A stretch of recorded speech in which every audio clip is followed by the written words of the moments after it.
Yeah, and then I just had the Collins and Pritchard entry just into the pits. Not sure if that's the driver change or change for tyres. Could have been both. So they've just come out of the pits. Still in third position because they've got quite a big gap to the Morabito car in fourth, who's making their way down the Conrod Straight into the chase. So nice safe pit stop there for the Collins and Pritchard car. We'll see what kind of times they can produce at the moment if it was for new tyres.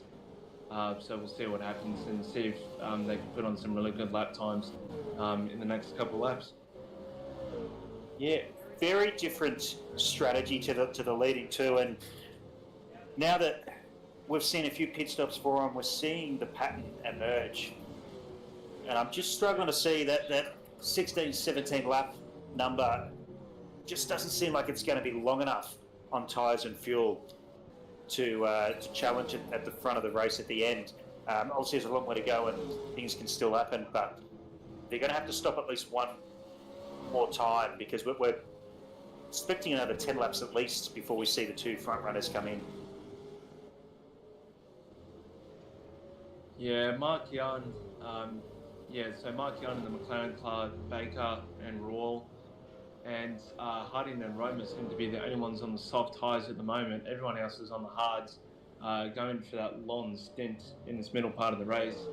And I'm just looking at the map, and no one's really fighting for position at this point in time. Everyone seems to be in their own race, just trying to, perform their own race strategy, towards the end of the race. So we'll see what happens with the field in the next couple laps. So. Yeah, well, I mean, by now each team will have a fair idea of what their mileage is, what their tyres are doing, and what they're comfortable with as well. I mean, different driving styles will affect different fuel mileage as well as tyre wear. The more wheel spin you have, the more fuel you're going to use in a lap. So you can probably squeeze a lap out here and there. But certainly it looks like the front two runners, even though Mark Young, just like McClellan before him, stayed on the softs, and the Zani Julia sticking to the hards, seem to be pretty maxed in the time they can stay out. The Baker Royal car, another one that's sort of keeping to the Dunlop softs throughout the race. They're stopping around at every 15 laps or so as well. Yeah, and I just caught the rear end of the Nunes and can't speak English, the Charleglio mobile, just doing a bit of Jim's mowing on the exit of the chase. They're just doing some donuts out in the grass. As someone's just gone off on the main straight. I'm not sure who that was. Not too sure. But yeah, so Nunes and Nunes and Charleglio just trying to recover from that mistake that they did on the last lap. They didn't lose the position, like I just mentioned before. No one's really close together, and half of the field are not even on the same lap as each other. So everyone's kind of pan out at the moment as we're on lap 52 out of 161. Mark Young, who's 25 seconds behind the race lead, so we'll see if, how much they make up to the leaders. And this is where, as you say, it becomes really interesting. People are on different strategies. They're on different times in their stints. They're doing different lap times, and they're on different laps in the race. But with the different drivers, you might have a driver slightly quicker than the other, and so they're on a recovery mission. Another driver might be a little bit slower than their teammate, who are a little bit up front. So even though you're dealing with traffic, you're not really sure what the performance of the car either in front of you or behind you is. So that's a real challenge for these guys, not just the front runners, but everyone up and down the field, just to be aware of their surroundings, and not put too much trust into another driver in the field doing something that they think they're going to do. Things might be a little bit unpredictable. I'll put my $2 on it that traffic will play a part in determining results before the end of this race. Yeah, no, that's 100%. But as you just mentioned, some drivers will be faster than their teammates. So definitely, as you said that, I reckon the faster drivers of the teams will do a longer stint than the slower driver of the team. just so they can try and make up as much time as possible before they hand it over to the co-driver. So it definitely does make things interesting for sure, especially when there's two drivers involved on a 161 lap race. Yeah. Just had confirmation as well that in the third place car, Matt Collins has got out and Braden Pritchard is now into that car. We think Matt Collins has probably done all the stints leading up to this, so we'll keep an eye on Braden Pritchard's times. Just got that through a couple of minutes ago after that last pit stop. Jumping to see what the time they're doing at the moment. A 2:03 flat for Pritchard as he sort of starts to wind up into his first stint of the day. Currently sitting in third, which about 78 seconds behind the lead car and about 55 behind Mark Young car. About 55, 60 seconds is what we've seen a pit stop, a standard fuel tyres reverse the pit lane pit stop do today. So that puts them right about the second position alongside the Mark Young car once they cycle through their pit stops, which you're expecting from the top two in about 8 laps time.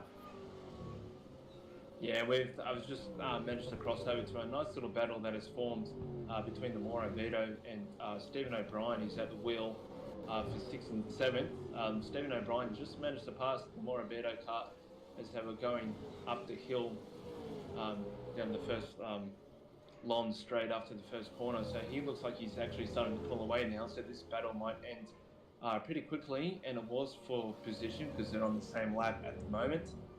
So Stephen O'Brien, super driver at the moment, as we can see, definitely trying to nail in those lap times and trying to definitely hold on to that 6th position for as long as he can.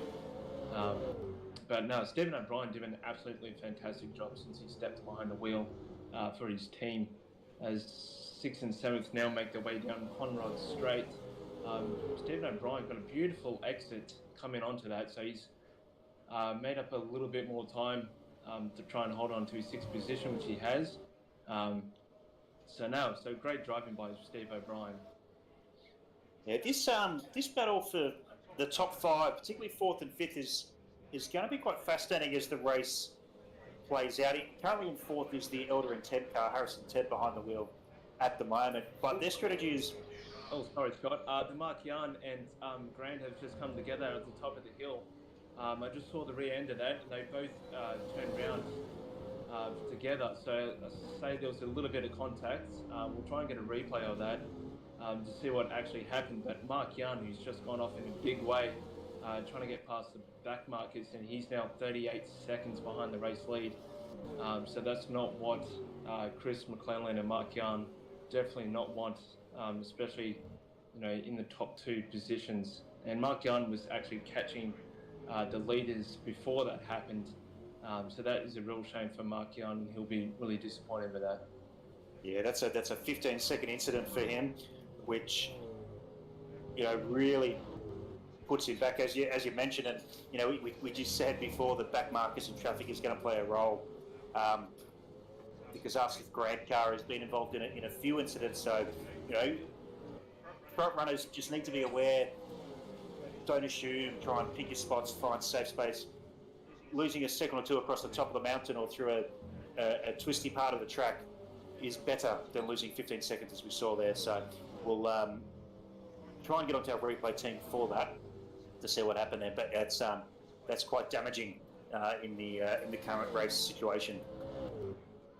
Yeah, we've got another battle that is just unformed between Bryce Roll, who's at the wheel at the moment. I think it's Sean Judd that might be at the wheel for his team. But yeah, there's a nice little battle that's unfolded at the moment between 9th and 10th, and they're on the same lap as well. So this could get really, really interesting as they make their way up and around the top. So we'll definitely keep an eye on the battle.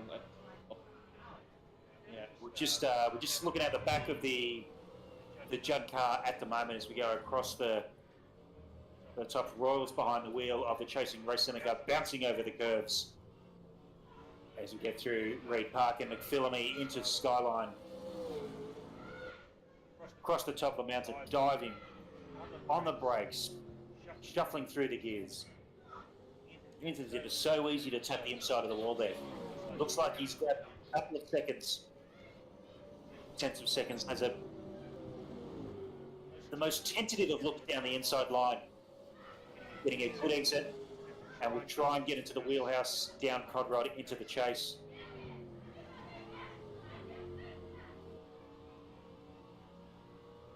Probably a bit far back to make a dive this time around. Yeah, definitely don't want to get too desperate early on in the race.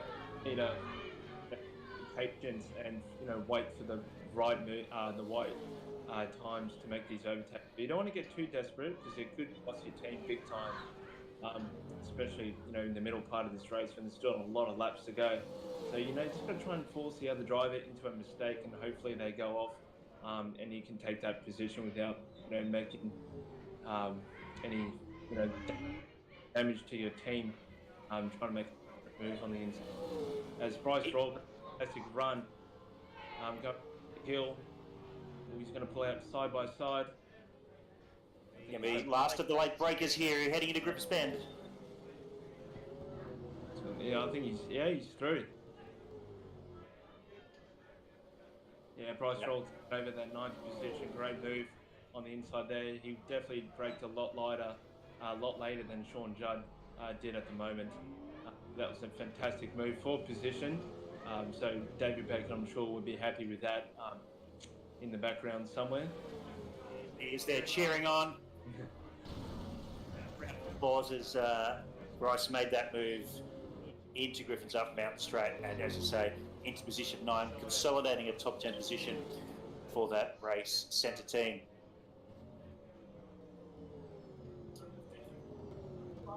And I'm just on board with Mark Young at the moment. He's managed to safely pass 2 back markers, which is the Charles Aglio and the Nunes car, and I'm not sure what the other one was because I can't quite pick up on it. So Mark Young's got some open space out in front, got no one around him, so he can just put his head down, focus, and hopefully he can make up as much time as possible that he lost a couple laps ago with that incident. Yeah, definitely. And while we're about 5 laps away from expected pit stops from the lead pair, let's have a look through the standings of the 15 cars we have in the 2022 Racecentre Bathurst 1000. Out in front, with now a 40-second lead, is the Zani Jewel and lead car, currently powering up Mountain Straight, followed by Mark Young, as we were following just before, picking their way through back markers. Unfortunately, a bit of an issue with the back marker, cost them a good 15-20 seconds, and now they are, as I say, 42 seconds behind. In third, Collins and Pritchard behind the wheel at the moment in the the MJ Build Constructions car sitting in third. In fourth, the Elder and 10 car. This car's yo-yoing a bit on a different strategy to everyone else in the race, pitting every 13 laps or so. So it's going to be fascinating to see how this one plays out. Probably due for another pit stop in another 5 laps or so, which will get them back onto a similar strategy with the cars around them. In fifth, Matthews and Buxton in the Milwaukee Tools entry. Nice and steady as they go there. Car we were just talking about, Just and O'Brien, currently in 6th, about 20 seconds behind the car in front of him. 7th, Capone and Morabito. Chasing down the Just and O'Brien car, only about 3 seconds between them at the moment, one of the closer battles on the field at the moment. In 8th, the Dynan and Herbert car in the Ned Australian Whisky liveries, run as high as 5th and 4th at the moment, been a little bit off the pace the last half an hour or so, but still well and truly within striking zone of a top 5 finish. Baker and Royal, the car we just saw make a pass for 9th position. Holding off the car, you can see in the background there, Grushin and Judd, who currently round out the top 10. These two look like they've got magnets in them at the moment, stuck together. throughout these last few laps as the Baker and Royal car, as we speak, dives into the pits. They'll hand that 10th position back. Looks like we'll have a driver change here as well. That rounds out the top 10. In 11th, Harding and Roma out of the Racecentre stable, running a consistent race. Start a little bit further down, jostling around the top 10. Top 10 still well and truly in their sights for today. In 12th, the young kids, Breyer and Henderson, 16 and 17 years of age, doing a sterling effort. Very, very quick in parts of this race. In 13th, Nunes and Carliglio running in the 205s at the moment. Well and truly in 13th, ahead of the people behind him, and a lap behind the car. The Bray Edison car were just also running their own race at the moment. Keep it consistent, wait for other people to make mistakes around them. In 14th, Hanbury and Roberts, a car that's flown under the radar for the most of its race, held position. The quickest lap of the race is a 204.9. They've just come out of the pits, so a little bit out of kilter at the moment. Funnily enough, Sector 1 this lap around was a 51.803, which is their quickest of the race. So warming into this race, which is great to see. And rounding out the top 15, just as you can see behind them, Cassis and Grant. Currently 7 laps off the lead, running around, having a bit of fun on a glorious Sunday afternoon, which is what it's all about. That is the top 15 as the race stands at the moment. We think about 3 laps away for pit stops for the leaders.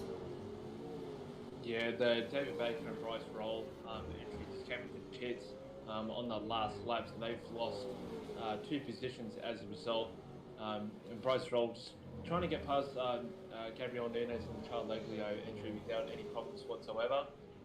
All I know, there's a huge contact between the both of them, and they've both gone off at the top of the mountain trying to come in the skyline, so that's a shame for Bryce Roll. Pit stop there, and yeah, no driver change, so Bryce Roll's still behind the car, behind the wheel. And yeah, just a little bit of a tangle there with no other back markers. Cars actually sitting next to each other here at Racecentre. Yeah, that was a real shame for Bryce Roll, because he came out on fresh, soft tyres. He wasn't that far behind Harding and Roma entry, in 10th position, and he definitely wanted to chase them down. I know he's got a lot of work to do for his team when he hands it back over to David Baker. As Mark Young is going to go across to him in 2nd position, not making up a whole lot of time to the race leaders at the moment. Alexani and Anthony Joel, who are absolutely flying, consistently lapping into the 159s at the moment. So they're just absolutely flying in this middle part of the race. And I don't think anyone's going to be able to catch him at the moment, Scott, unless they make a mistake or something like that. But at the moment, Zani and Joel are just, constantly just dominating this race. Yeah, they've certainly got the pace. They've set the quickest lap of the race so far, but as we've seen, they've been pretty incident-free. There was that one incident they lost about 10 seconds on an error into the chase going for the pass for the lead. But apart from that, they haven't had the issues that the Mark Young McClellan car has had, tangling with a few back markers. There's been 2 or 3 incidents that have wiped off, probably about 15 seconds each, which without that puts them right next to them. So it's still a long way to go. Still a lot to play out. The cars are both on the same strategy. Expect them in a lap or 2.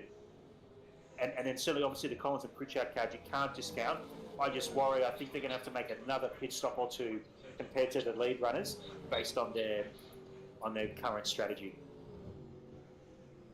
Yeah, Sorry, Scott. Collins and Pritchard are currently out on the hard tyres. So they're definitely going for a long stint at the moment, trying to get as much laps as possible at the moment. So they're definitely going for a long stint in 3rd position, as they're catching up to Stephen O'Brien, who's in 6th position. So hopefully there won't be any issues there, as the Colin Pritchard's car will want to get past as a result.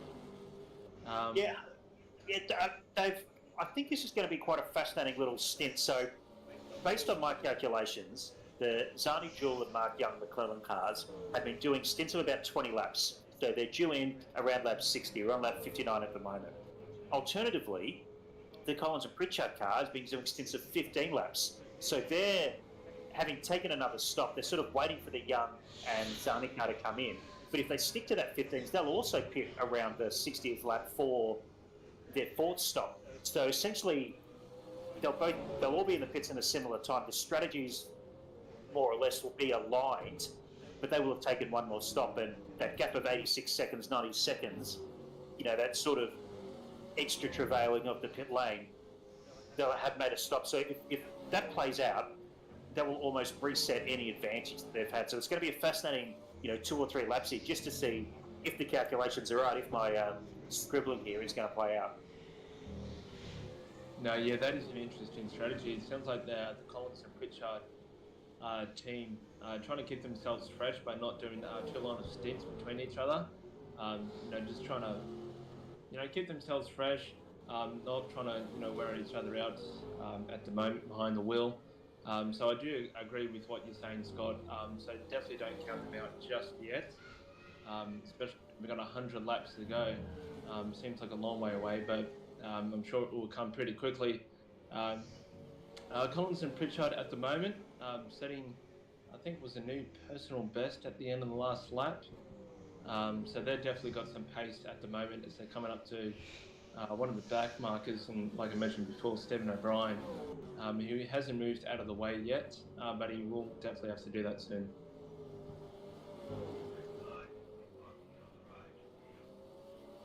3 cars remaining on the lead lap. As we said, in fourth is the Elder and Ted car, which has been doing the shortest stints of anyone that I've been able to measure, about 13 laps or so per stint there. So again, out of kilter.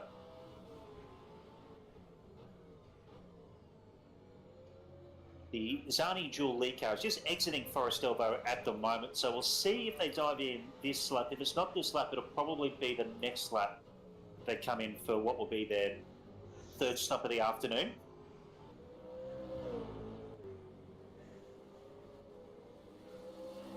Mark Young heading into repart and filming at the same time, so that's a visual representation of what 45 seconds is. Out of the chase comes the appliances only Walkinshaw and Gretty United livery car, and yet sticking to the inside. No, it doesn't come in. It's going to go round at least one more time.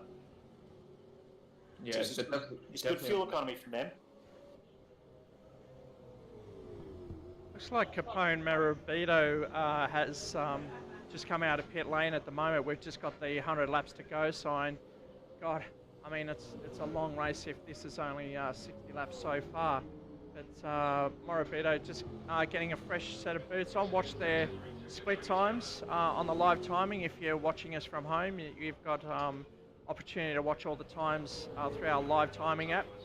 Just follow the description and the link will be in there. Make sure you like and subscribe, and listen out for the notifications. Hit that bell so it becomes automatic for you guys.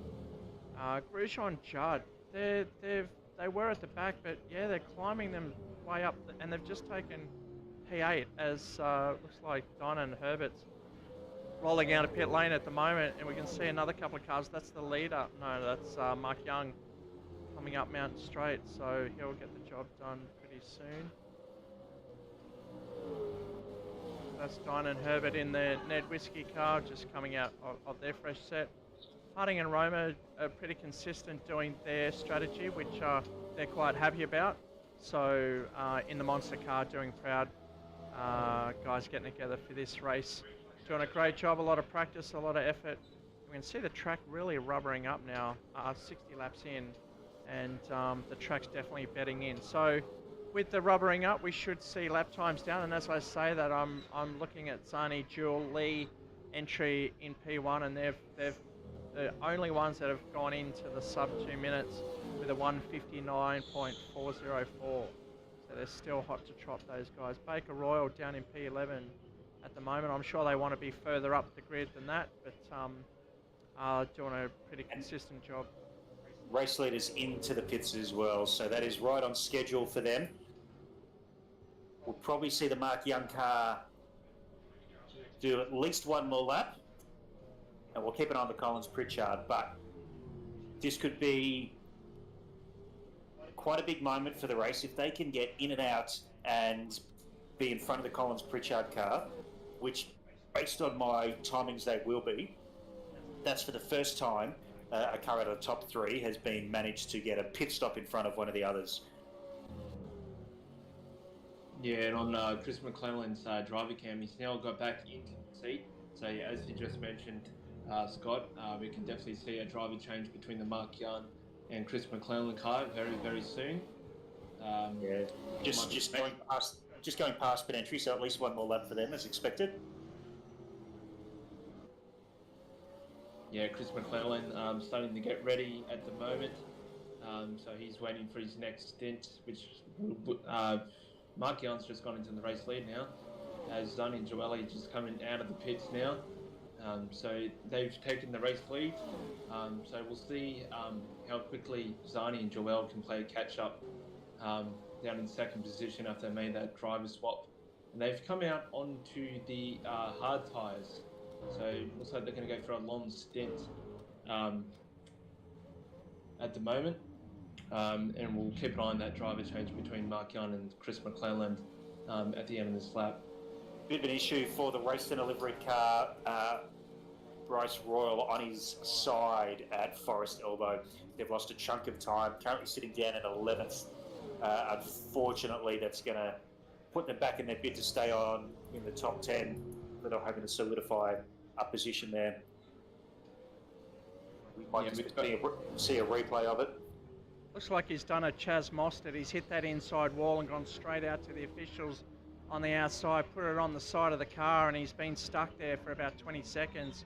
See how much he's back on track now, but we can see how long he's stuck on the side, unable to get that rectified. But they're still in P11, so they haven't lost any positions, just a lot of time and the opportunity to catch and get themselves into the top 10 as he's just lit up the rears.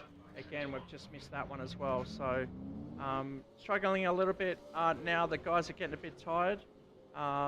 We'll start to see the fatigue set in as we hit lap 63. It is, and for those who may not have done too much of this endurance sim racing, it's physical fatigue, your arm gets tired, but it's mental as well. Hitting those spots lap after lap as we see Mark Young dive into the pits here from second position. Yeah, Mark Young now starting to come in, and we'll see if I'll keep an eye on Chris McClellan if there's a driver change. At the moment, it's just for new tyres, but Chris McClellan doesn't look like he's ready to go at the moment. But he's sitting in the chair, waiting for his next stint. So I'll let you guys know if there's a change, which I think there might be. It doesn't look like Chris is in the chair, but it doesn't look like he's going to take over, but I could be wrong. He should be already full screen, ready to go. So I think Mark's going to do 2 stints here. We can see they're obviously talking to each other and encouraging each other to keep going. But Chris is definitely quite happy to just sit the next stint out. I'm sure he wants to bring this one home and chase down the Zani, Jewel and Lee entry. But Collins has moved up a position now while these guys have been in the pits. So effective race lead, first Zani, Jewel, Lee, second Collins and Pritchard, third Mark Young, who's just about to exit the pits. But the first and third cars have pitted within the last 2 laps. We are due a pit stop from Collins and Pritchard any moment now. Lap 64, 65, I think they'll be hoping to push this out too. Now we've had a driver change for the Just O'Brien cars. Stephen O'Brien's now out of the seat, and Justin O'Brien's now back into the seat for his next stint, down in 7th position.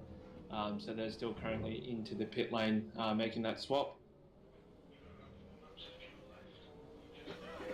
And that's Josh Just getting in the seat now. Stephen O'Brien just to the left of screen. Going, come on, mate, we can do this. They're currently in P7, quite happy to be there. This is a fresh set, so I'm sure they're going to make up a couple of positions as we see the next cycle of pit stops coming through now. Yeah, we've got 4 cars on the same lap at the moment, so we've come from 3 to 4. As Elder and Teb entry in 4th position have unlapped himself as when the current leader at that time came into the pits. Can't remember who that was. So now that we've got 4 lead cars on the same lap at the current time. That Elder and Ted car is probably about 4 laps off its next pit stop.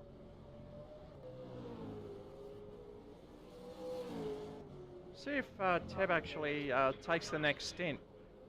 He's going to do a couple now. Jake's probably going to get in for another couple, and then Harrison will probably bring it home. So Harrison Teb quite strong in the car, lapping in the 203s. One of the faster cars out there at the moment, even though Zani Jewel looks like, sure Zani is back in the car with a 159.9 on his last lap. So definitely stretching that lead and well deserved. The gap now 33 seconds ahead of Collins and Pritchard.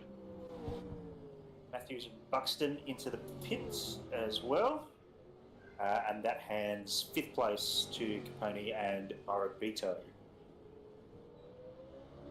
Yeah, they go up through Griffin's Bend now, churning out some consistent laps around the 204s.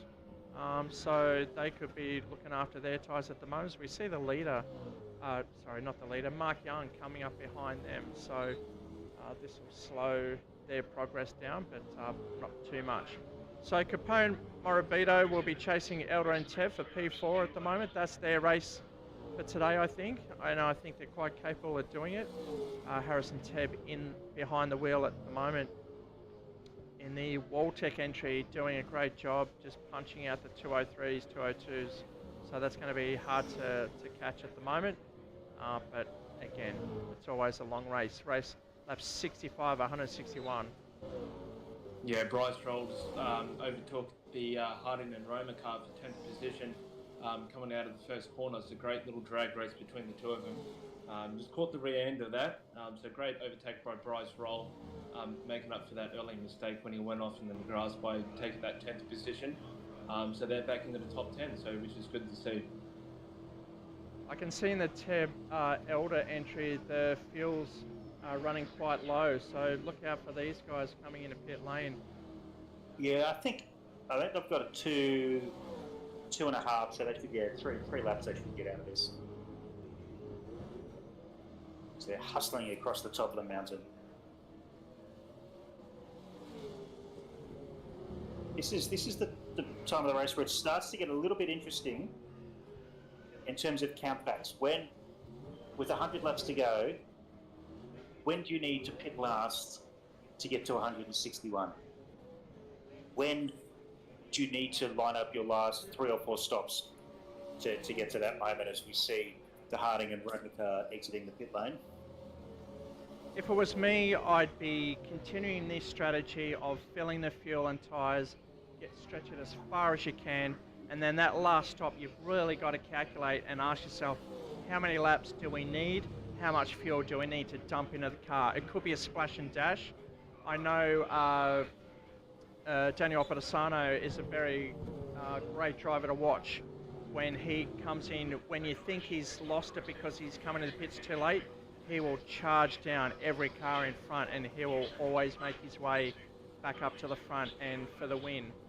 This time though, fuel is not an issue. It is a consideration because fuel is consumed on this race where our league races are not. So the fuel tyre burn really will play into effect. And you know, they've got, I would say, 150 laps to calculate that. And so for their last race, just think about how much fuel to dump in and what tyre compound. I'd probably want to be on the softs depending on who's around me. But again, depends how much fuel I'll be dumping in the car.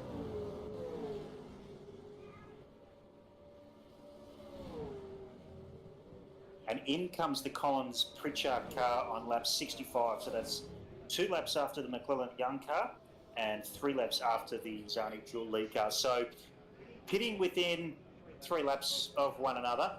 After this car emerges from the pits, we'll put them essentially all on the same strategy. And if you're looking at that again in the countbacks, 161, they should all be able to get to the end of this race on 4 more stops following this. So this will essentially give us a true indication of where these 3 cars are. Now, this car is currently in 3rd. Mark Young's gone through. The Elder and Ted car will actually come and go into 3rd place, if only temporarily, if it stays out. I think it's got enough fuel to do 1 more lap after this. But maybe there's a bit of a dark horse. Maybe they're strategizing their way into a potential top 3. But as it stands, Zani, Jewel and Lee in the lead, 50 seconds back to Mark Young in a Down Under Series car. Collins and Pritchard, as they exit the pits, 90 seconds behind the leader, 46 behind Mark Young, and the Elder Tepcat does indeed jump into the pits. So order will be restored.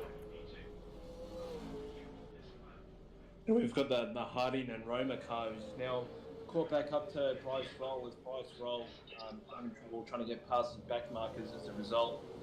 So he's lost a lot of time. So that's brought Harding and Roma entry back into this battle for 10th position. So it's not over yet between these two. As one of the back markers just gets out of the way for these two battling through. It's quite a fascinating fight, thanks, Dave, because I can actually see both screens from where I'm sitting in my commentary booth. Bryce going into the cutting, and the sister Racecentre car following it through in its build tracks. A little bit loose, coming across into middle grades.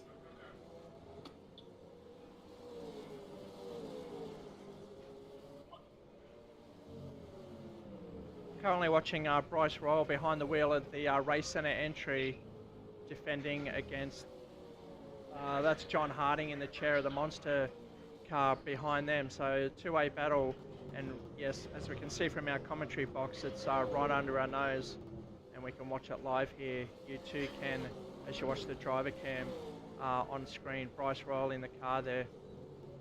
Quite fascinating, and again, we've been talking about this all day. There's a car in front of him, the Matthews and Buxton car. It's a lap ahead, it's in a different battle, it's running in 6, but it looks like the 2 cars behind it have a little bit more pace at the moment. So how do you... There'll be no blue flags here to let this car past, and it's well within its right to stay ahead. But is it maybe why the 2 cars going at each other? Let them go past, they're a lap down, they're in a different fight. Yeah, these cars are going to want to get ahead of this car and battle on without the 23 red Milwaukee in the way, but that car in front is a lap behind, a lap ahead, I should say. So once they do pass a car, they'll start receiving blue flags. So they want to make sure that they can get in front and keep going, keep that pace going. So it looks like we can see like 6 cars on the main straight. So the cycle of laps is really tightening up as, Royal almost getting it. No, there he goes. He's just lost it coming out of the corner, trying to light it up too much, and that's consistency. That's the capital C word we've been talking about all day.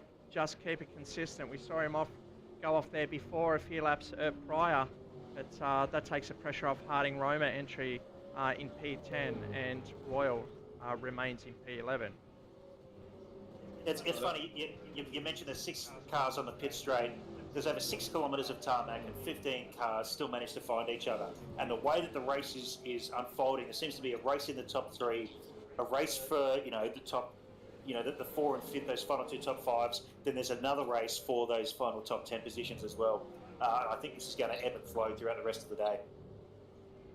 Yeah, and this is what's great about Bathurst. The story changes. It's a constant story that changes each page. You turn it over and something completely different is coming and making this such a dramatic race that it is. I can see the headlights on the Matthews Buxton, so I would say that's Buxton behind the wheel of the Milwaukee car coming under pressure from a car lap down, but that's okay. That's Harding and Roma in the monster car coming down Main Street.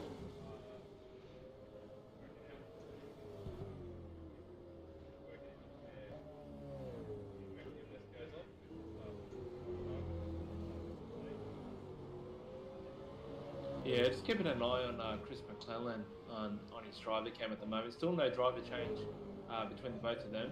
And I definitely don't think it will be long before Chris McClellan takes back over again from Mark Young within the next couple of laps, I'd say. So Mark Young doing a fantastic job since he's stepped behind the wheel of the car, holding on to a strong second position as he's catching up to one of the back markers, going down through Skyline as he's making his way down the hill. Oh, and that back marker's just moved out of the way to let Mark Young through to continue on into second position. Collins and Pritchard making the way up the hill in third position. So Mark Young, fantastic job since he stepped behind the wheel of the car. Okay, so we just saw a physical driver change for the Baker Royal. Royal's rear tyres were obviously melted, making it hard to stay on the black stuff. But Baker's done a pretty quick splash and dash. That was not long with a driver change, tyres and fuel. So not too sure whether they've dumped any fuel in the car there. We may see. No, I can see still got 100. And they've received a stop and go. Looks like a drive-through penalty for the Baker Royal car coming in the pits too hot. That's not good news for those, as they may drop another position. Currently in P12, they may fall to P13 by the end of this exchange.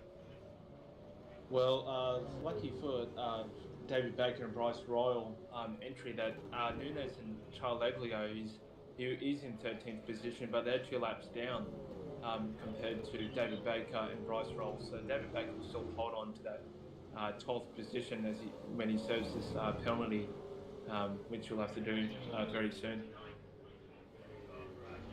Well, look at your top. We're just seeing Chaleglio and Elder come together going up the mountain. Ted keeps going. Chaleglio's just trying to settle in. As you said, Baker Royal, even though they got a serve a penalty from P12, they're not really going to lose another position, as the car on screen, the Gabriel Nunes Racing Mustang, is a couple of laps further down. And just mentioning that car, the Elder Ted entry currently sitting in 4th. That's the first time that it's taken a pit stop and stayed in 4th position, so that's now 4th on pace as they try and manufacture a way into the top 3, hunting down the car in 3rd position, Collins and Pritchard, which has just become a little bit more difficult because they've smacked in a new best lap of the race, a 159.3, as we get closer and closer to that magic 159 flat 158 mark. So that is blistering pace on a bit of a recovery mission now. They find themselves 90 or 87 seconds, the best 3 parts of a lap down on the lead car. We've got a bit of work to do. I've just been informed that John Lee, the owner of Racecraft Simulations in WA, is about to jump in the seat for the boys. He's been busy cooking steaks and sangers and handing out the beers out the back, and now it's time for him to take off the oven mitts and barbecue apron and any funny chef hats and put on the race. Yeah, change it for the race suit, Dave, and jump in that car. So we'll keep an eye on the Zani Jewel Lee entry. Just out of interest, Shano, who's taking that duty here? When are the beers and barbecue coming out at Racecentre? I know my stomach is getting hungry. I'm waiting. Well, I'm waiting for the waitresses to come around and take the order. We are indoors, as we did a live feed before. If you missed that, we got a back view of the Sim Centre here and what's entailed. And yeah, so we can't exactly bring out the Webbers. We'll set off all the smoke alarms, but definitely the place for a good old barbecue, old Bankstown. And John Lee jumping in that car. We're expecting about 10 laps time, so a little while. He's got a little time to finish up the barbie before he jumps in. With full respect to John Lee, probably he'd be the first to admit that Zani and Jewel are the quickest steerers of that car. So that'll be interesting to see. They've got a fair gap. 54 minutes now to Mark Young, who was stuck behind a bit of backmark traffic for a little bit, and in fact is going down Conrod at the moment, side by side. Great in-car footage there from our TV director as it goes through, as we see the side drive pulling away onto Conrod. Should loop around on the outside. That is Phil Cagliago. Chaleglio. I'll get it before the end. Yeah, we've got a nice battle happening for fifth between Jordan Baxton and Josh Just for fifth and sixth, who are on the same lap that I've just noticed. So they're making their way through Skyline. So nice little tussle that's unfolded between them two. So hopefully, there's I'm sure there's going to be great entertainment between both of them for position as they're coming down onto Conrod Straight, as they got the Grosjean and Rudd car just ahead of him there. So I can't wait to see what happens if he comes out on top in this little battle for fifth and sixth. I think I've been calling them around the wrong way.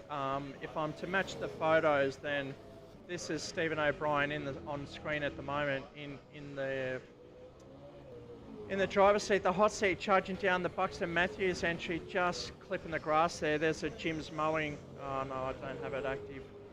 But I've been making the same mistake, Shane. Yeah, I initially introduced it because I've had conversation with Stephen O'Brien before, and I assumed that was him. But maybe not. We'll have to confirm later on. But this is why we have them in that order, so we don't get confused. We've never met these guys in person. These guys are racing from Queensland, so we hope to see them a lot more often. But doing a great job battling out now for P5 against Matthews and Buxton, who had that wheel issue earlier on and have rejoined the race in the top 5. So great job from those two boys as well. Yeah, it's always good to see new faces and new names joining for the racing as well. It's always a pleasure having new people join us. Yeah, it's always fantastic to watch, and I'm glad that you do these race leagues, Shane. It's very much appreciated as always. But yeah, it's good to see new faces and new names here today for the Bathurst 1000. Yeah, and that's what Racecentre Entertainment Park's all about, bringing in the grassroots of sim racing. As we see, Matthew's just getting loose there. That brings up the O'Brien just entry right up to the back bumper, as you can see as we come down the dipper. Feel the dip and the sparks coming up from their car. Now we're watching in-car from the Just O'Brien entry, the Shell Retro livery. Two different lines there, and right behind these two is the leader. So these guys have got to battle it out, but they'll also be receiving the blue flag pretty soon, as we can see the appliances online. Oh, Just O'Brien's closing in now. He wants that position, and he's just coming in under brakes into the chase. They've got the boost right in front of them as well.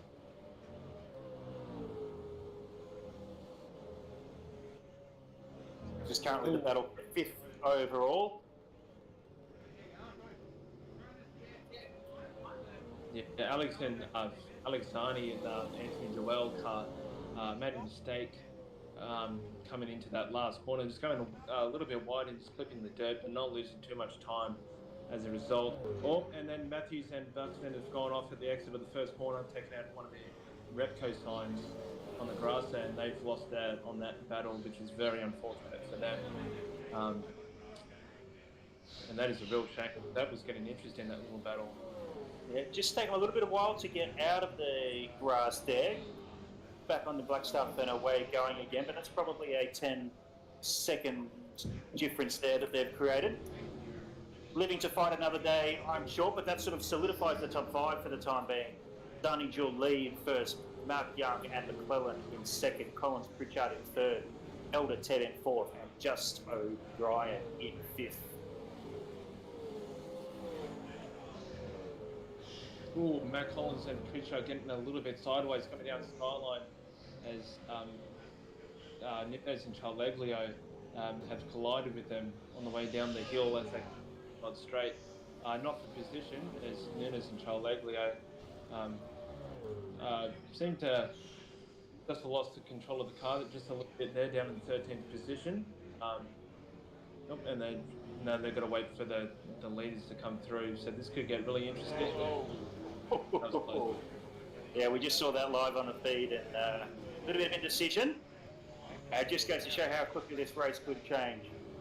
But thankfully for the leaders, got through without an issue and heading down into the chase for the 74th time. As Capricorn and Motivito have now caught up to the Matthew and Buxton's entry for 6th position on the same lap as they make their way down Conrod Straits into the chase. They're going to go side by side into the chase. This could get very, very interesting. Motivito's gone. He's jumped the. He's clipped the inside, basically jumped the entry to the chase.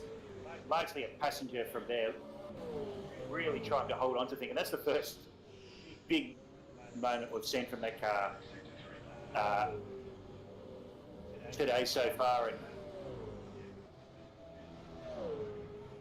they were gunning pretty much very hard for that 6. They got a little bit of a gap still back to 8th position, which is the Dynan and Herbert Edmonbury. But I think the eyes lit up when they saw the possibility of 6th position there.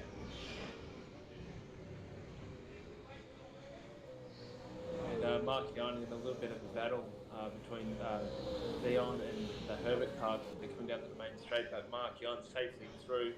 I was just keeping an eye on that to make sure, Mark Young doesn't lose out too much on that, especially while in 2nd position. As Chris McClellan still waiting for his next stint, as you can see on the driver cam. Obviously, and will be interesting to see when they actually come in to make that driver swap, and see when they come out and if they can come out ahead of Collins and Pritchard, which I think they will. But Collins and Pritchard are absolutely flying at the moment, constantly lapping into the 159s. So great job by Pritchard in 3rd position. Yeah, expect the Mark Young car to come in around lap 83, 84. It's a bit of a battle forming further down the pack for 9th and 10th. Grosjean and Young car, the Boost Mobile liveried entry Mustang. Just over a second in front of the Harding entry. This is 4th position. Currently 9th and 10th on the track. They've got about a half-minute gap to the younger brand. It's 11th. So still a fair bit of squabbling for these final 10 positions. And I can see you commentary box, Scott, on Baker's driver cam as it's getting turned around on my end there. So great to see everyone at the entertainment park on the racing simulators. Quite a few people in there, so it's good to see some great. It's great to see a great turnout between all the drivers at the EP. As I'm just on board with Breaker and Bryce Roll, just having a nice quiet race out in 12th position. The Henderson car is a fair way ahead of them in 11th position at the moment, so nothing going to happen there too soon. As Nunes and Charlotte are making up the hill as we speak. So most of the drivers are pretty much spread out at this point. It'll be interesting to see what happens when they come in to make the driver swap, to see who comes close together when that does happen. Yeah, definitely. I mean, it's great. You can see on the screen, and you can see the driver change for the Baker Royal car. It's just a great atmosphere here today. It's an exceptional way to spend a Sunday. We are indoors, as Shane said, but it's a glorious day, and the skylights are in full effect. It's a beautiful, bright day. It's just been a lot of fun. I mean, these sims are worth they're serious pit of gear. These full motion ones, $5. Is that what Shane? Oh, 5,000, 50,000. Yeah. So it's not always the one you're going to have at home in your home setup, but even if you can afford it, you've got to find somewhere to put it. So it's great to see these things and everyone having a bit of fun as we eat towards the halfway mark in 2022 Racecentre Bathurst 1000. While we take this break, guys, I just want to show you a bit of a insight into our sim centre here. We can see the face of David Baker really guiding and getting thrown around from the Formation Simulator. This is us in the background. Just wave, Scott. That's us, the commentary box up the back corner. and David Baker and Phil Cileglio on the two sims in front, and that's Gabriel Nunes sitting on the chair just in front of us, and then we've got two more sims behind them. So this is us at Entertainment Park in Bankstown, so if you ever want to try out these racing simulators, make sure you get on board and you get your butt down here. Just give it a go. We've got 15-minute sessions for $25 on a full motion sim worth $50,000 each, and bring your mate because we can link it together and race each other just like we're doing today. So super exciting stuff here at Entertainment Park, and yeah, we're having a ball here. We'll try and get some footage from the racecraft crew, but until then, this is us at Entertainment Park.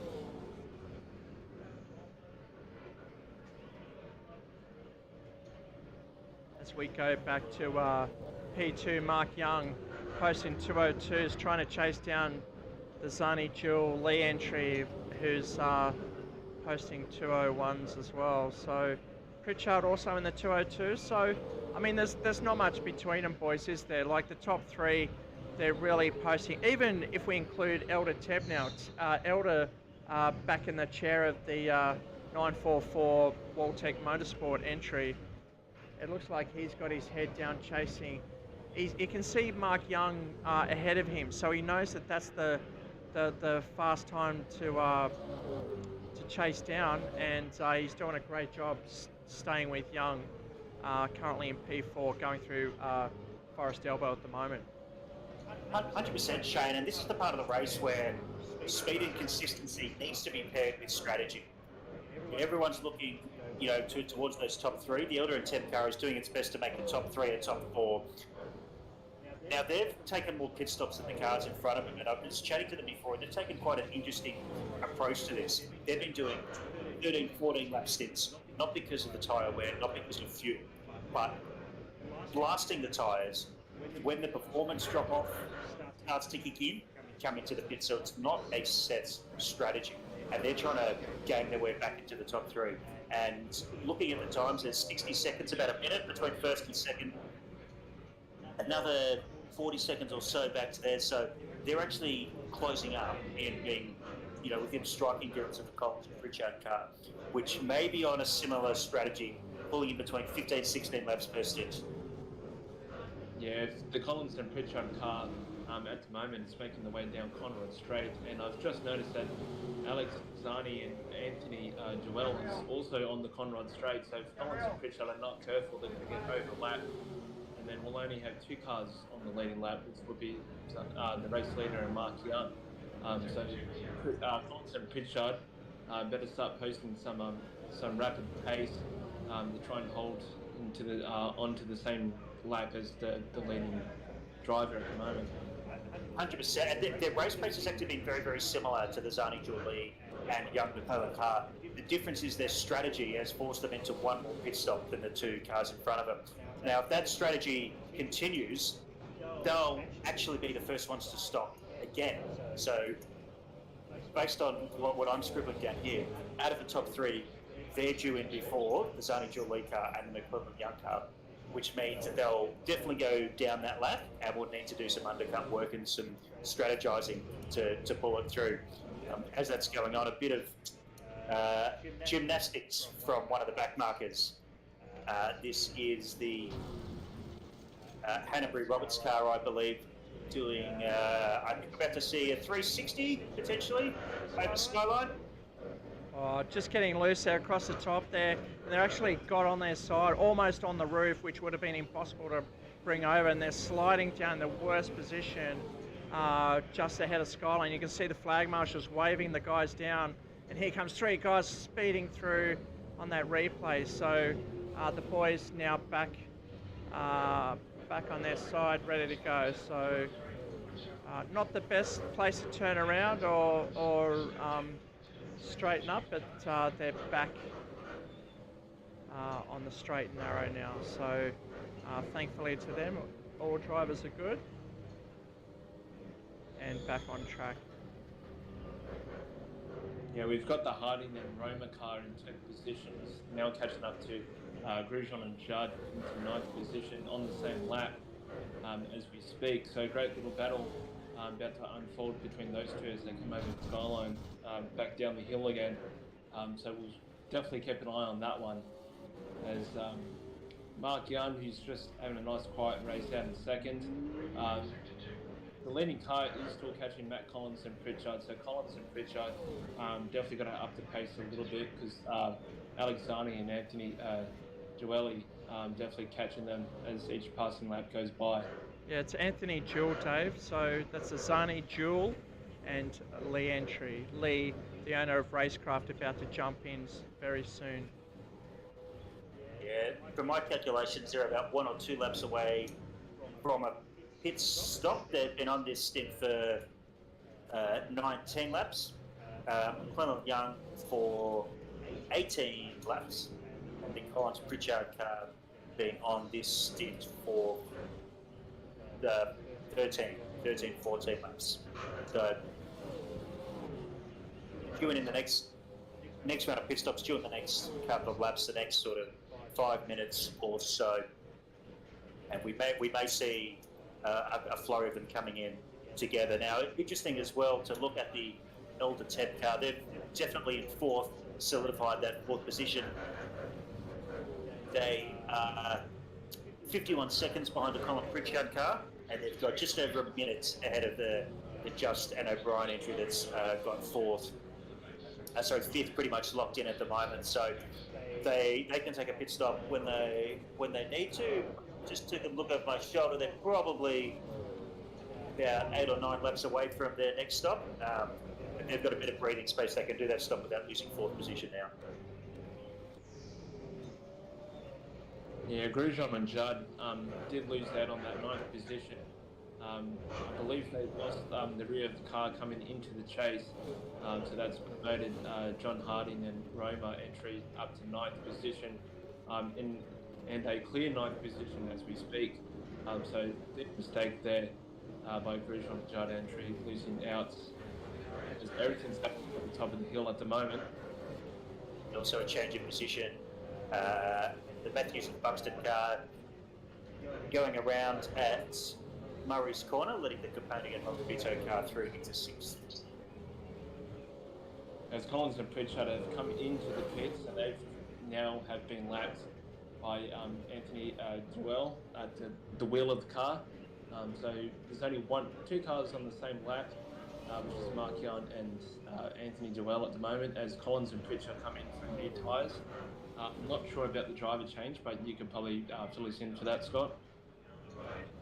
Well, I'll get you an update on that, but this is sort of as I feared. That's 14 laps. Lap 65 they were last in. They're on lap 79. That stint length is 25% shorter than what the top 2 racing cars are doing. So, as we're almost exactly at halfway mark now. They're going to do 2 extra pit stops that 2 other cars they're battling with. They're the quickest car out there. They put the quickest lap of the race in at 1:59.374. But for whatever reason, that strategy is just not quite working for them. To come in, we're expecting the lead who's in on this lap or on the next lap. But I tell you what, it brings the Elder and 10 car into consideration for that 3rd position. They're only 27 seconds behind us. They owe us a pit stop, but they're certainly straight on the way into a potential top 3 podium. Yeah, we've got Nunes and Charles Leglio now into the pits, changing their tyres as well. Just noticed on lap 81.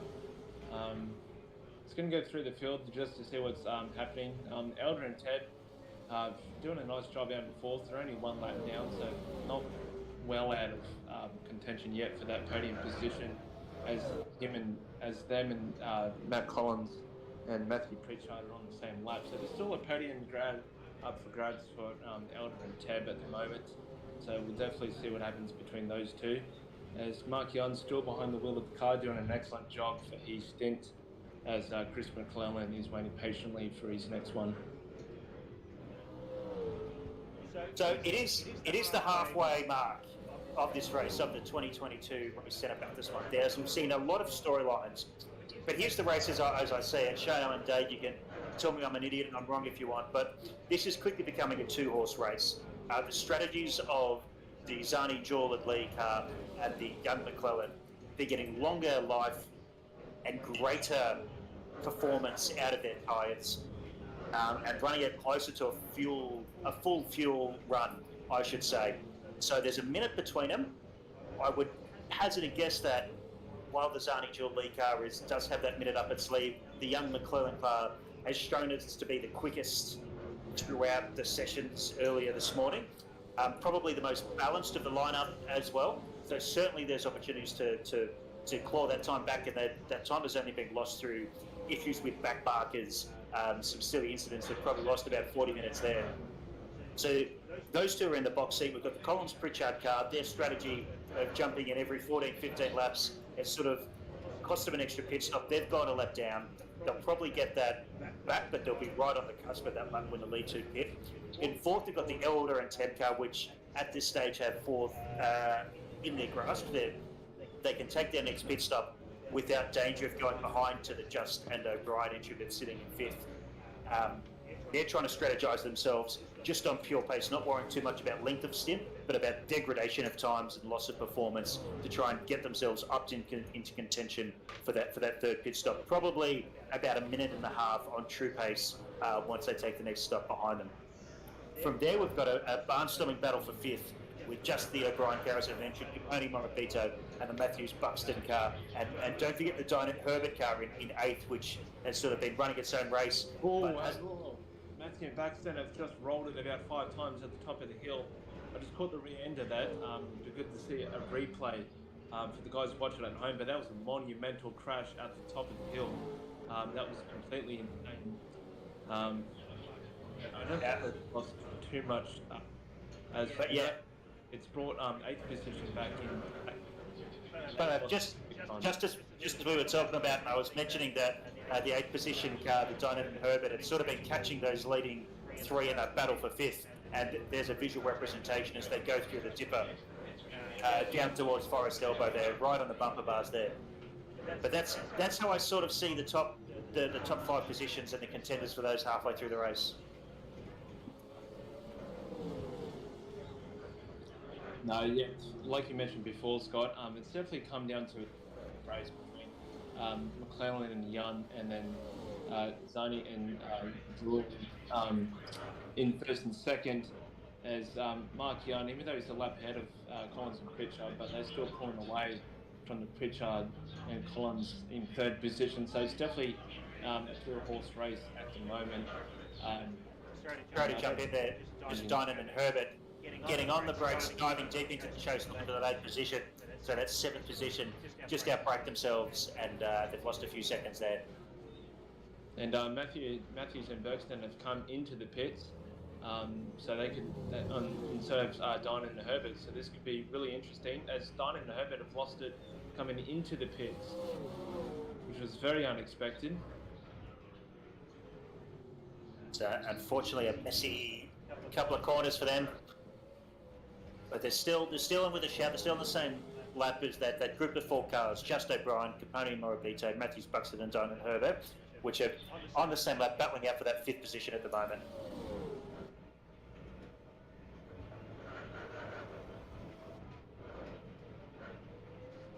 And then we've got Elder and Teb in 4th position coming through Skyline as leaders trying to get past the back markers. Sorry, Scott. So yeah, leaders in the pits on lap 83. That's a 21-lap stint for them. That's bang on. So they're stretching the performance of the tyres all the way to the fuel life. So they're getting a great sort of economy out of that. That's bang on where they need to be by the end of the race. I think the young McClellan car is coming through the chase at the moment. For me, I think they'll get another lap or 2 out of this stint, so they'll inherit the lead for a little bit. And Mark Young does not come into the pits as he's making his way around the last corner, as Zani and Jory are still into the pits, so we might see a lead change here. It's going to be very, very close. You can see on the left-hand side of the screen. It's going to be super tight, and I think, Mark Young's got it. He's coming out ahead of him. So great little battle. That's about to unfold between the first two cars in this race here at 8th. So we'll definitely stick with this one, I think. Yeah, so that's a change for position, if only for a lap or two, because the Mark Young car does owe us a pit stop. We expect it this lap or the next lap. Yeah, that's very true. Just forgot about that. That Mark Young does have to come in and give it back over to Chris McClellan. He looks like he's ready to go. He's put on his goggles that he drives with. So it would definitely be this lap for Mark Young. I'm guessing so, because Chris McClellan definitely ready to go behind in his sim at the moment. So we can expect to see a driver change. Just cluttering the wall up there near Harris Park and McPhillamy. They've been getting 21 laps out of their stints, and they did jump in on 63, so they might be able to stretch it one more lap. The Elder and Teb car is just exiting pit lane as well from 4th. As mentioned, they had enough time up their sleeve to pit in 4th, and exits still holding that position. So for them, that's lap 82 that car has come in.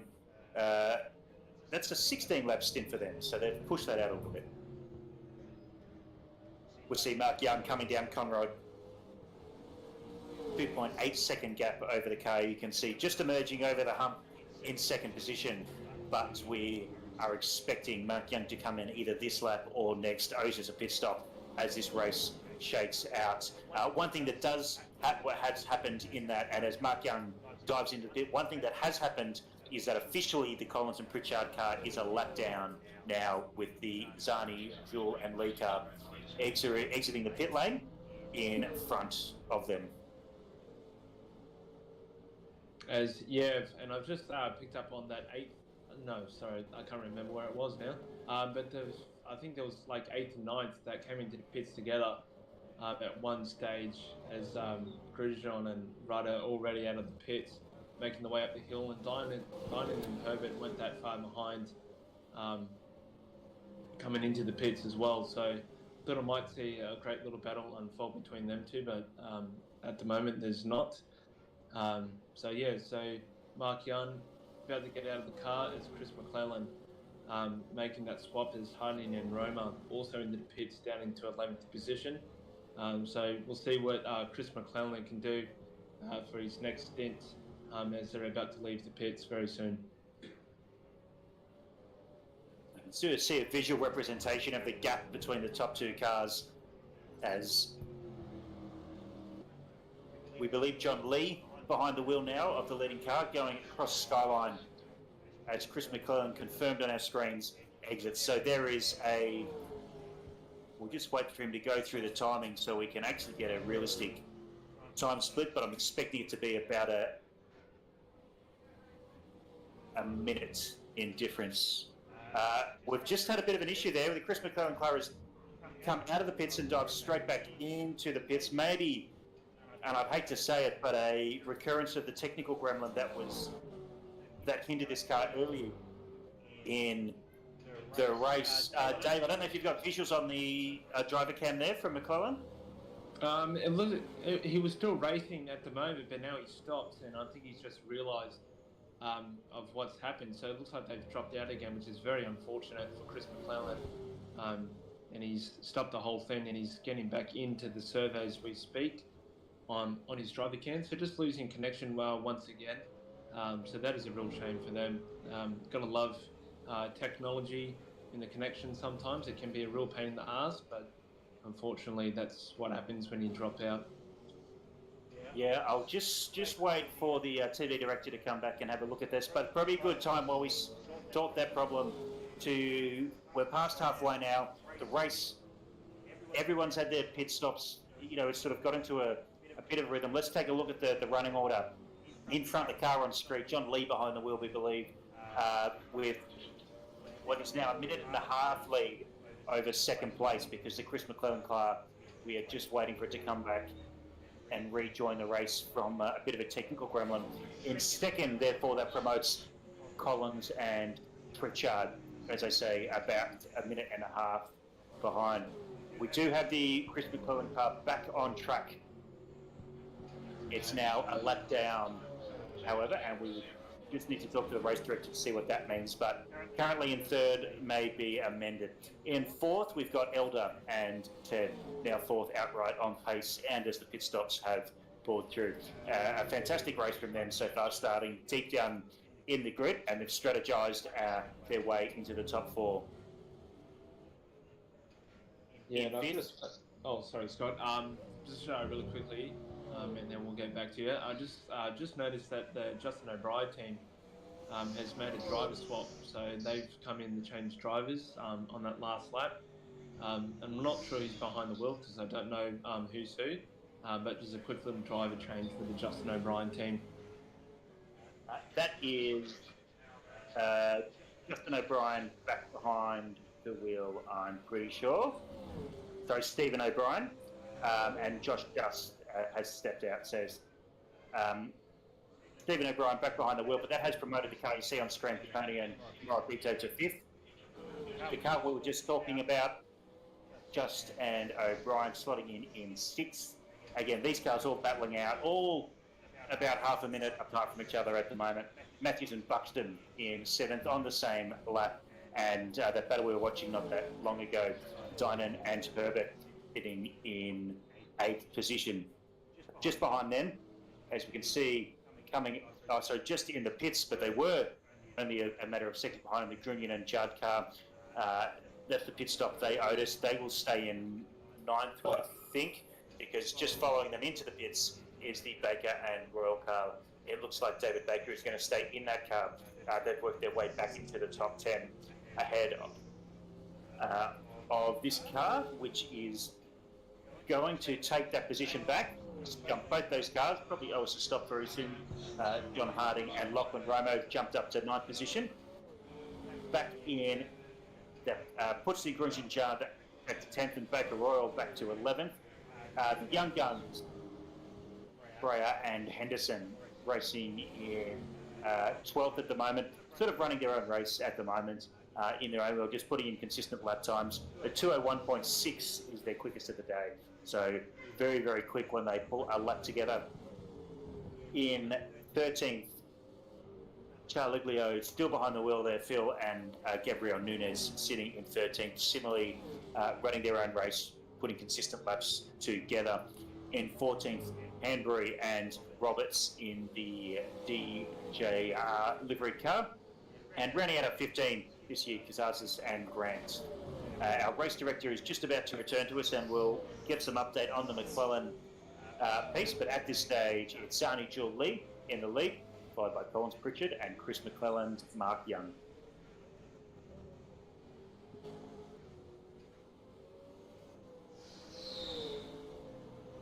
Yeah, and Chris McClellan just got past Stephen O'Brien. He's at the wheel. He got past at the top of the hill. Wasn't for position, but that's put Chris McClellan into some clean track out of the front. Looks like someone's just come up in front of him and just saw a dirt cloud.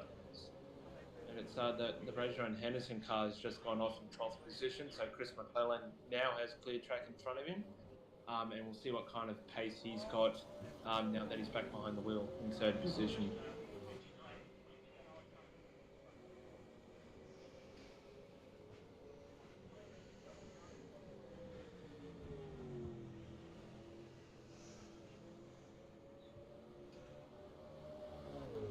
Quickest lap of the race for Chris McClellan that last time around at 159.44, just behind the 159.374 that the Colin de Pritchard car has done early in this race.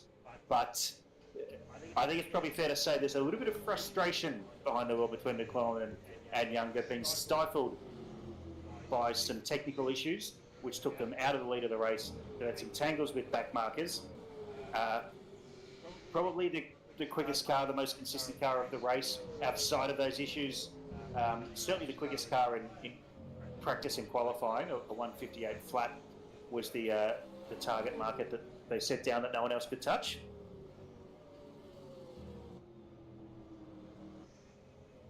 Yeah, so we'll definitely see what happens with the Chris McClellan car, whether it's, if something's going to happen with them when they had that technical issue which dropped them out of contention for that rate just before. But just for the order now, doesn't look like anyone's really together. We've got Don and Herbert making the way on the main straight along with two other cars. Nunes and Charleglio in 12th position as the back again out of the way.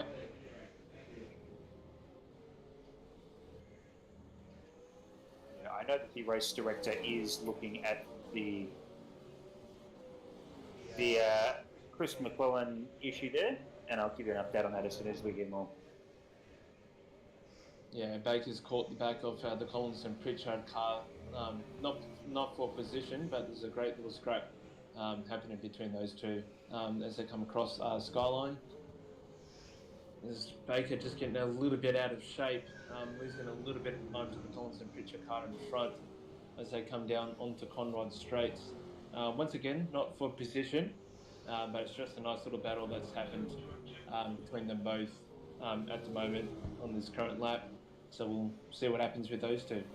Yeah, it's about the length of Conrod Straight that they need to chase down the Grosjean and Judd car in the Boost Mobile Racing livery. They're hunting them down at the moment. And then we've got Grosjean and Judd not that far behind Harding and Broner in 9th position, as they're both pretty much, they're on the same lap, about 5 or 6 seconds behind, I think it is.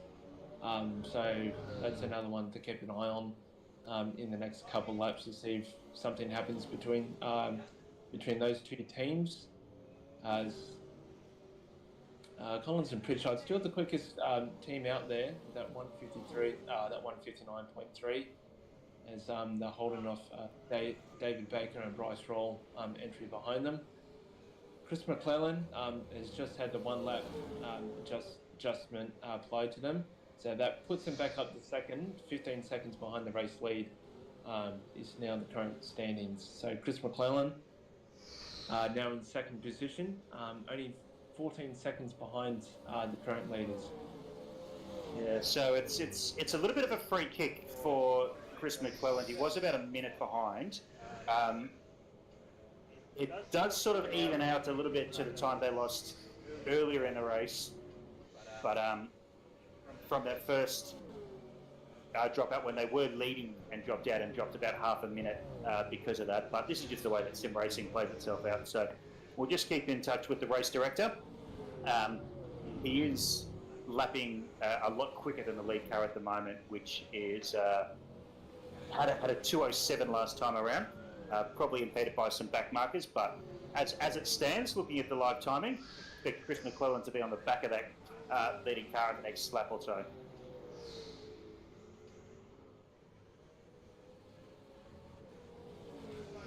Yeah, we've got Baker and Royal, Bryce Roll, who's out on the soft tyres, and pretty much everyone else is on the hard. And also Chris McClellan's also out on the soft. So they're trying to put in some fast lap times here, trying to make up as much time as possible. And that's pretty much going to work out for McClellan, because that's what he needs to do. Being only 12 seconds off the race lead on the soft tyres, so he needs to push that car as fast as he can and to make up as much time to the leaders. So we could see a nice little battle unfold between both of them in the next couple of laps or so.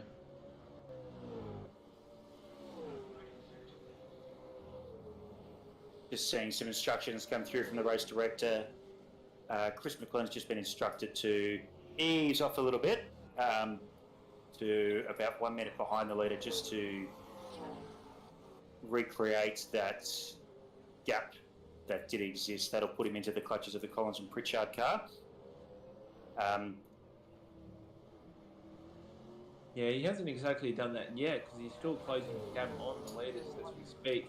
So Chris McClellan definitely going to pick his spot to when he has to drop a minute behind. And as you said, Scott, it's going to put him straight back into the clutches of Collins and Pritchard. Elder and Teb, one lap down, coming on to Conrod Straight, coming into the chase, but they're not going to play a factor in that little battle that's about to unfold between Collins and Pritchard and Chris McClellan at the moment. So Chris McClellan, he's got the gap to 5 seconds at the moment, but he does have to drop a minute behind. So he'll, like I said, busy spot of when he wants that to happen, and then we'll have to serve that little bit of penalty.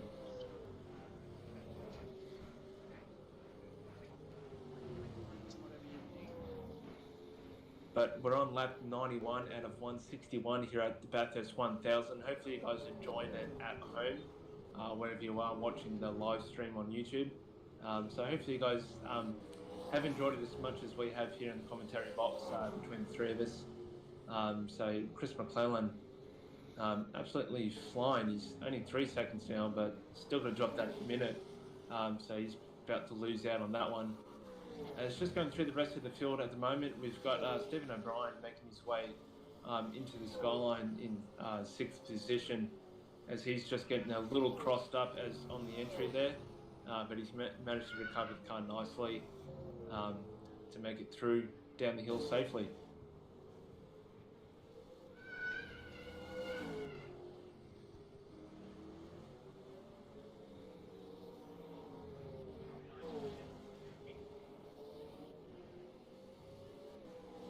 And then we've got 3 drivers that are now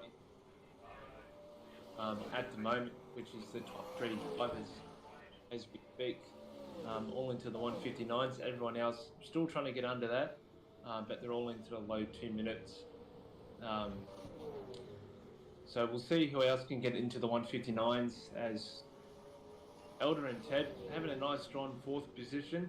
They haven't really lost out on too much in this race so far in terms of positions. I'm pretty sure from when they were in 4th position, they still are, as Capricorn and Morabito now they lost out on that 5th position as a result. So a nice change of tyres there from them. We'll see what happens later on in the race. Yeah, they've been running really strong, Dave, and quite solid up the front. So it should be a battle between him and the Justin O'Brien entry, as we see the Morabito Capone headlights are on. So it looks like it's Morabito in the car at the moment. So he's circulating, and he's actually a real race car driver. So to tell his story, Morabito,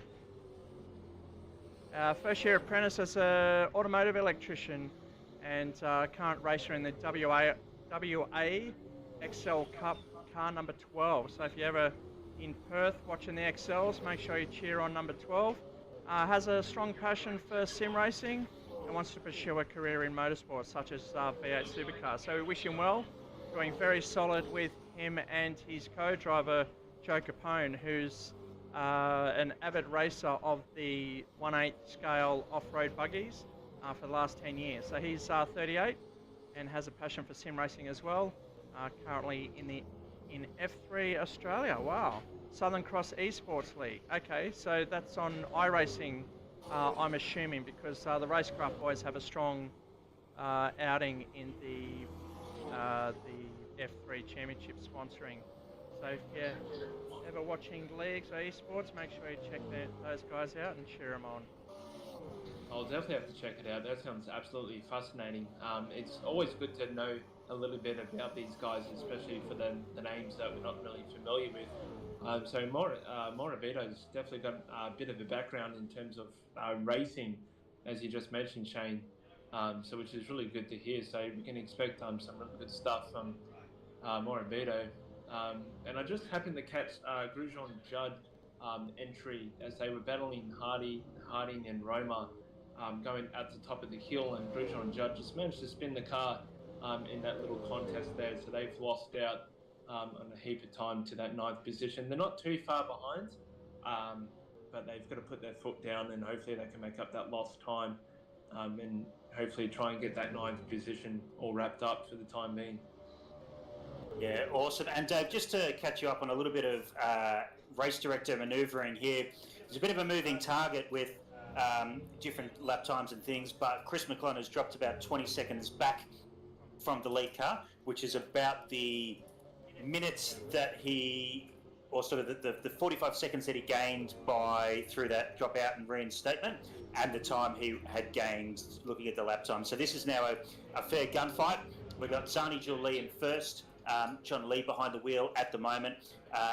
19 seconds back to Chris McClellan, and then Collins Pritchard 53 seconds behind the leader as well. So a bit of number crunching and calculators out there, but we're all settled and we're ready to get back to hard, fast racing.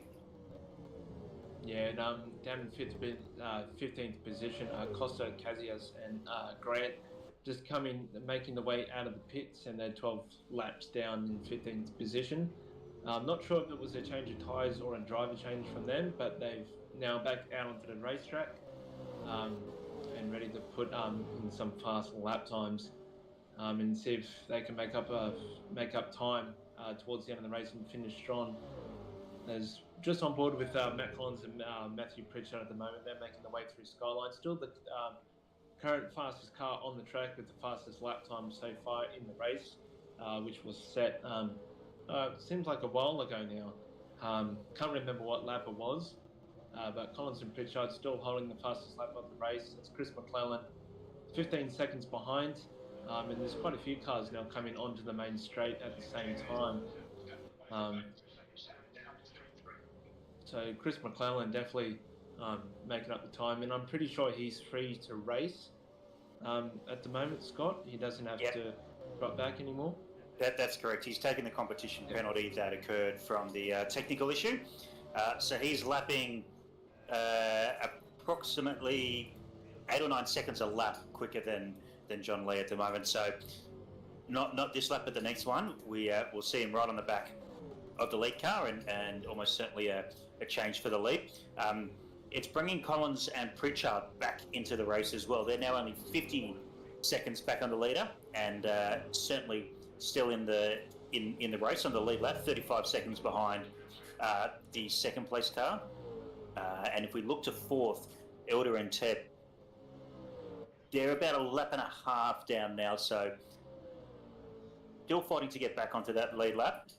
About a minute behind the third place car, the last position on the podium. Yeah, so Elder and Tab are the only ones on the current lap. Everyone else is on different laps compared to them, so they've got really nothing to worry about at the moment. But Elder and Tab, knowing Harrison from watching him in British Touring Cars, always likes to finish strong, especially when he's behind the wheel, which I'm not sure if he is at the moment. Perhaps you can fill us in on that, Scott. But at the moment, they've got nothing to worry about because everyone else is on a different lap. So I'm expecting a strong fourth place from them. Yeah, Harrison and Ted behind the wheel at the moment. Again, strategizing to try and jag their way into a podium position, get back in front of the top three.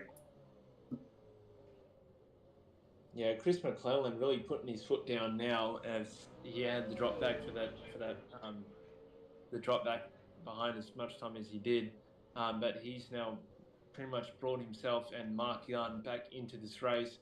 Only 11 seconds adrift now from the leaders, so I can expect Chris McClellan to be within striking distance of the race leaders within about 5 laps from now, is my estimated guess. I will definitely keep an eye on Chris McClellan's lap times in the gap for between first and second. I think it might be a little bit quicker than 5 laps. Last time around, the lead cars did a 2:05. Chris McClellan a 2:01. Oh, so he's quicker by 4 seconds a lap at the moment. Oof. Yeah, so that's definitely going to be a lot closer than 5 laps, that's for sure. Just explaining to the viewers at home, on screen we're following the Teb Elder combination, and on the race cam you can see in the foreground that is actually Lachlan Roma, and just to his left is John Harding. They're in the monster car, but just the car we're following, just behind them we can see the 3 massive 43-inch screens. Oh, he's just hit the wall too. We're on board with that commentator's curse. It's definitely a thing, Scott and Dave, but this is us inside the Sim Centre in Entertainment Park. So Scott waves his right arm around. That's us in the commentary box. That's our little commentary box there. We've got Bryce Royal waiting in the wings and Gabriel Nunes just behind these guys. Well, actually, I can go to the other side and show you these boys, and this is the other way. So this is us waving again up in the background. And that's David Baker and Phil Chiliglio in Sims number 2. So that's us at Racecentre.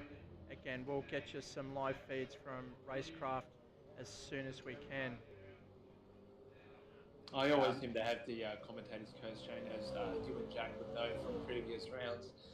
Every time I say something, something happens. So I'm definitely going to try and stay away from that.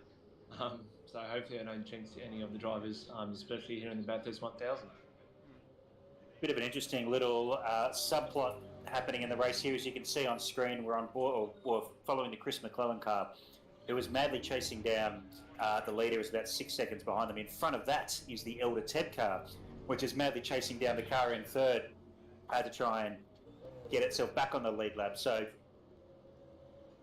both, again, with absolutely going flat out with two different missions in mind, and if they can help with the Elder Ted car with Harrison Ted behind the wheel, will be pretty desperate to keep that Chris McClellan car, which I dare say will be the leader of this race in a couple of laps, behind them. They will be, if they get much closer, they'll be seeing the blue flags and will need to yield. Yeah, hopefully Chris McClellan can get past Helder and Ted without any issues, because Chris McClellan is absolutely flying. The gap is now 3.8 seconds. So Helder and Ted, hopefully they do their part and just, get out of the way safely for Chris McClellan. He's coming through. He's on a mission at the moment. I can see the blue flags on the screen, so they're going to yield on Conrad. There we go. Yeah. So Conrad was definitely the right place to do it. Nice and safe, and not. And Chris McClellan can now set his car after the leading trio.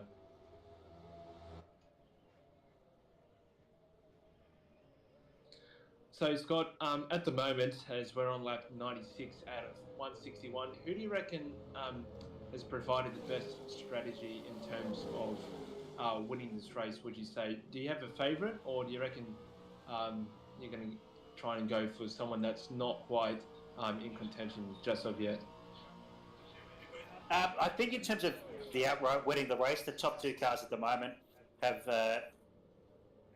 done the best job of strategy so far. It's been the simplest. Let's try and get the tyre life to last the full 20, 21 laps. That's been the name of the game, and they've got it. There's some fantastic shots from the TV director on screen at the moment. I think the Collins Pritchard car taking that extra stop. They've still got one hand tied behind their back at the moment. And the thing with the McClellan Young car is now it's out of cycle a bit because it did drop out and come back in. I'm not exactly sure when their next pit stop's going to be, and we'll have to see how that strategy plays out. In terms of the most innovative strategy of the race, so I still look to the car in fourth place at the moment. The Elder and Ted car, they were buried and deep down into the top 10, and those quick pit stops getting themselves out of traffic as we see a pass for the lead potentially. Yeah, McClellan's definitely a man on a mission. He's brought his car back into it, and as you can see, the battle is now happening for that race lead, so this is going to be exciting. Yeah. First, second and fourth on your screen at the moment. So I reckon Chris McClellan could definitely get the job done here. He's clearly the faster man at the moment. He might have a look down the inside. No, he's going to play it safe and just wait for the right opportunity, because he doesn't want to, go for a risky move and then lose out a heap of time and then drop himself out of it again after he's made up, the time that he had to give up just before. As we got Collins and Pritchard, who came into the pits on the last lap, so they're more than half a lap behind in third. So it's definitely a two-horse race. McClellan has gone down the inside, and McClellan has now taken the race lead as Elder Ted still in with the mix, trying to lap himself as we speak. Yeah, Teb's trying to hang with them, get those lap times down and get further on, but Collins and Pritchard up in front is going to be his main focus. So if he rides this wave and circulates just as fast as the faster boys, although it looks like Teb's getting stuck behind John Lee, who we can confirm is in the seat at the moment, the third driver of this team. Still getting used to the whole setup of R Factor 2 and his simulator. John Lee's the owner-director of Racecraft Simulations in Perth, so he's been busy cooking the steaks, and now he's got to cook those tyres. So once he'll get on with it, he's still lapping in. His lap times are coming down.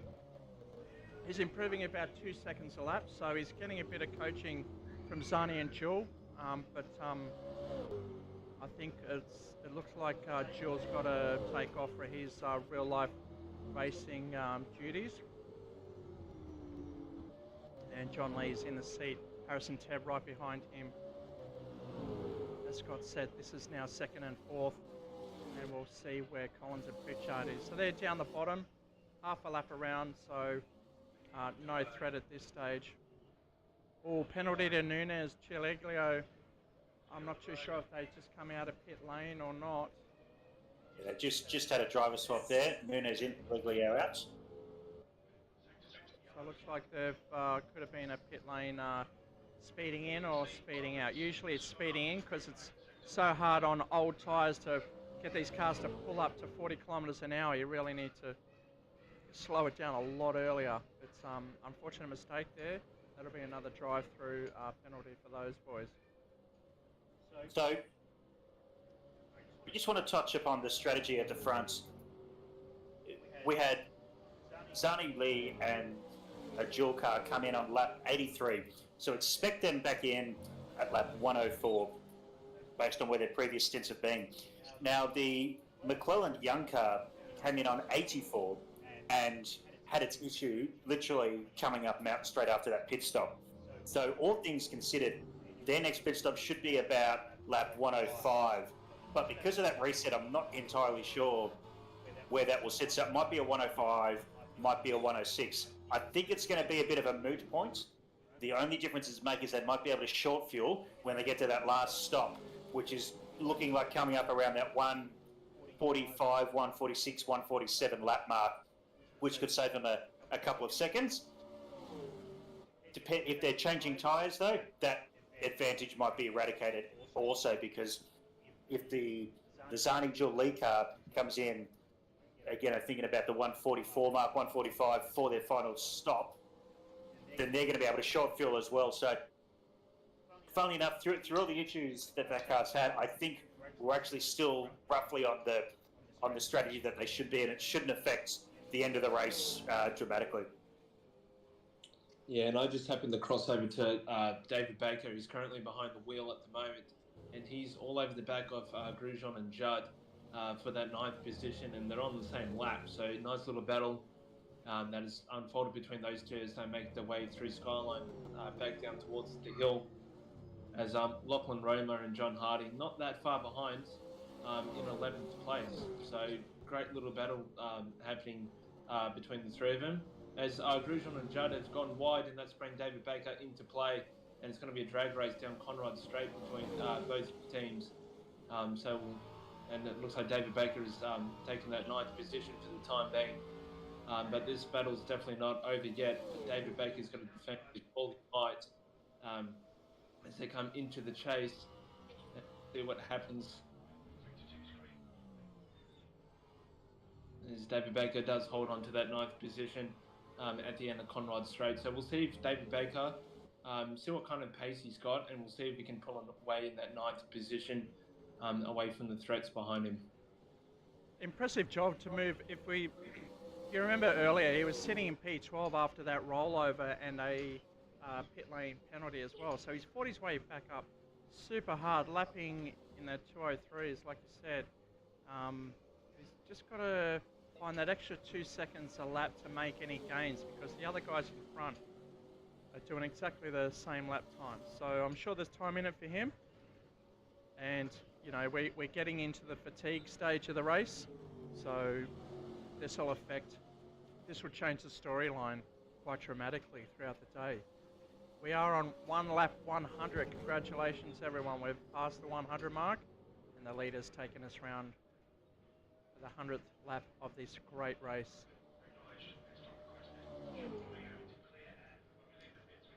I've just heard the pit crew of Teb and Elder, and it sounds like they're about to come into the pit. So, not too sure if it's a driver change at this point, but we're coming down in the chase now. We'll cross live, and if they do pit, you'll see it here first.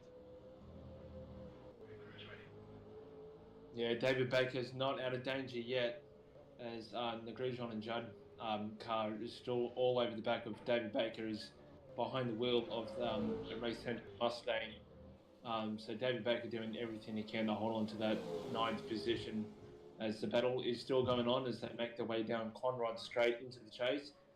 David Baker losing a little bit of time because the Grosjean and Judd car got a much better exit coming onto Conrod Straight, and they're going to be side by side coming into the chase as David Baker just manages to hold on from the pressure behind him.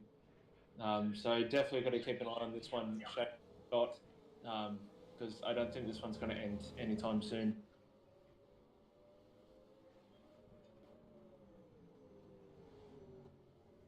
It looks like Teb and Elder have stayed out for one more lap at least.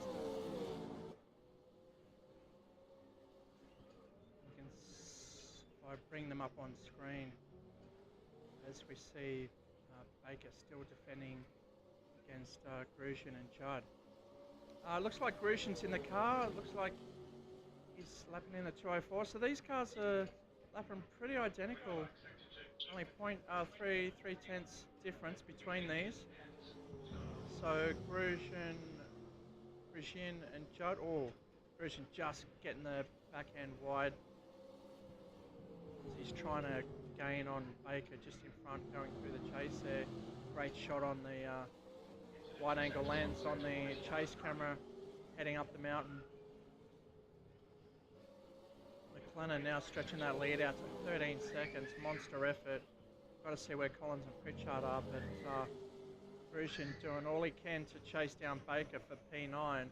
The closest battle on track at the moment as we're on screen with them.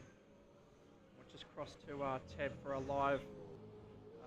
Let's see if he pits in. So yes, here we go. You're watching in the background there, Harrison Teb coming in the pit lane. Smokes up the fronts just to get the speed down to 40 kilometres an hour. Will we see an actual pit change? Headphones are coming off. Will he be hopping out?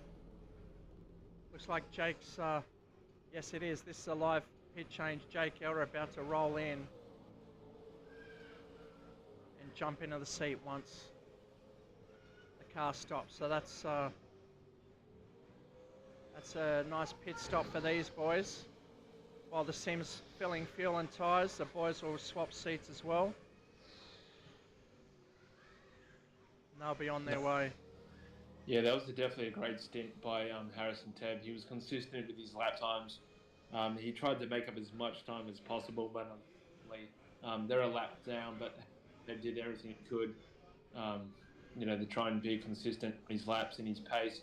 And watching Harrison Teb in previous rounds, he is an excellent driver, as we see Lachlan Roma and John Harding way past. Also a couple laps down to Elder and Teb.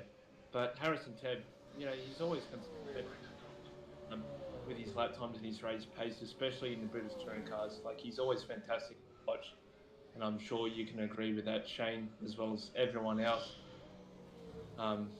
That are regular in the race league nights on Wednesdays, as Cleland's still pulling away from John Lee in second position. So Shane, if you were Zani and Jory in second position and you've just lost the race lead not that long ago, what would you do at this point in time?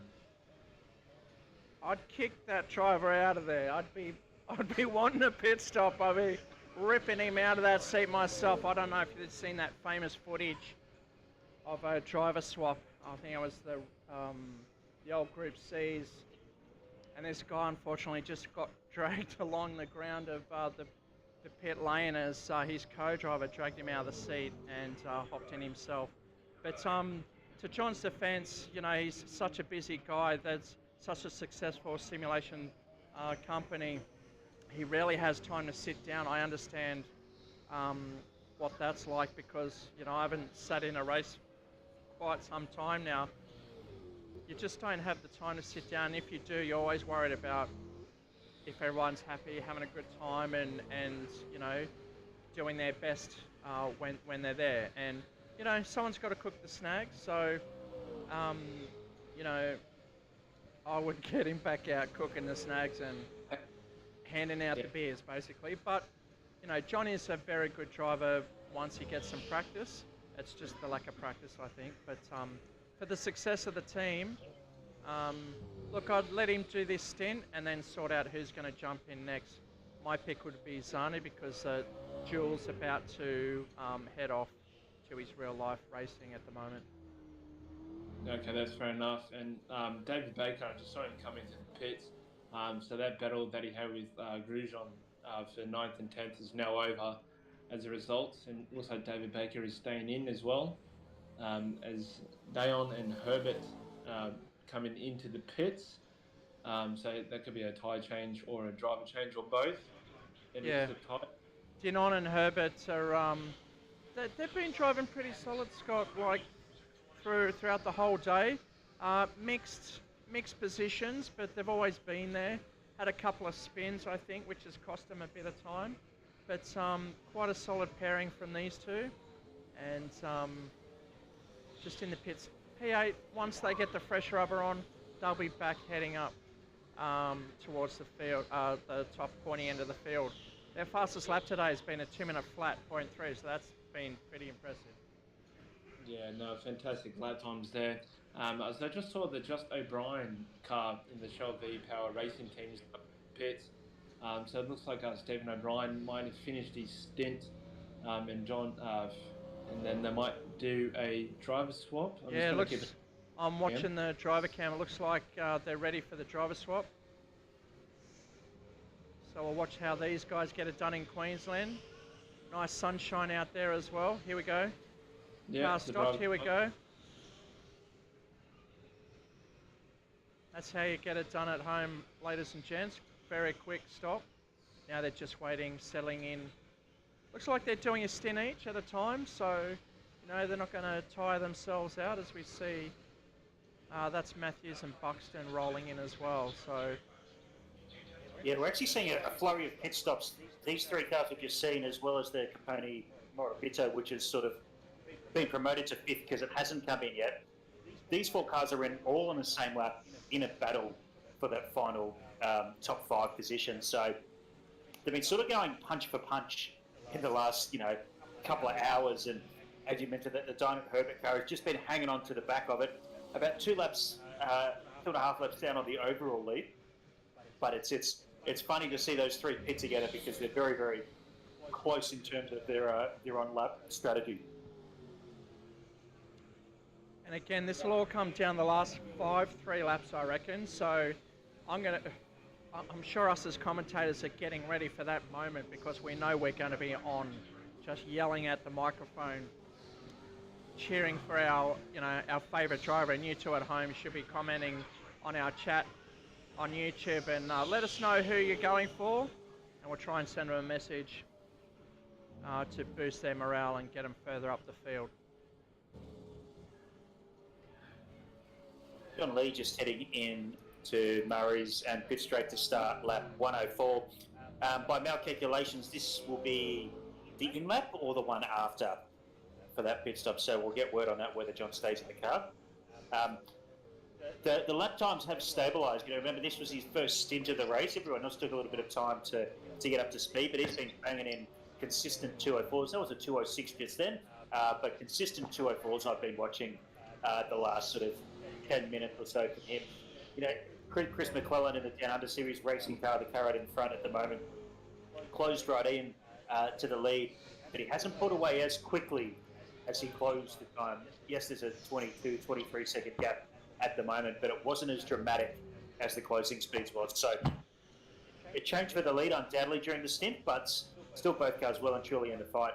And as we look at the broader picture, the race within a race, I guess, we've got the Privateers representing the Down Under Series racing in McClellan and Young leading, Zani, Jewell and Lee out of Racecraft in Perth, and then third, Collins and Pritchard representing Racecentre in Bankstown, Sydney. So the top three representatives from three groups, I guess, holding the top three positions.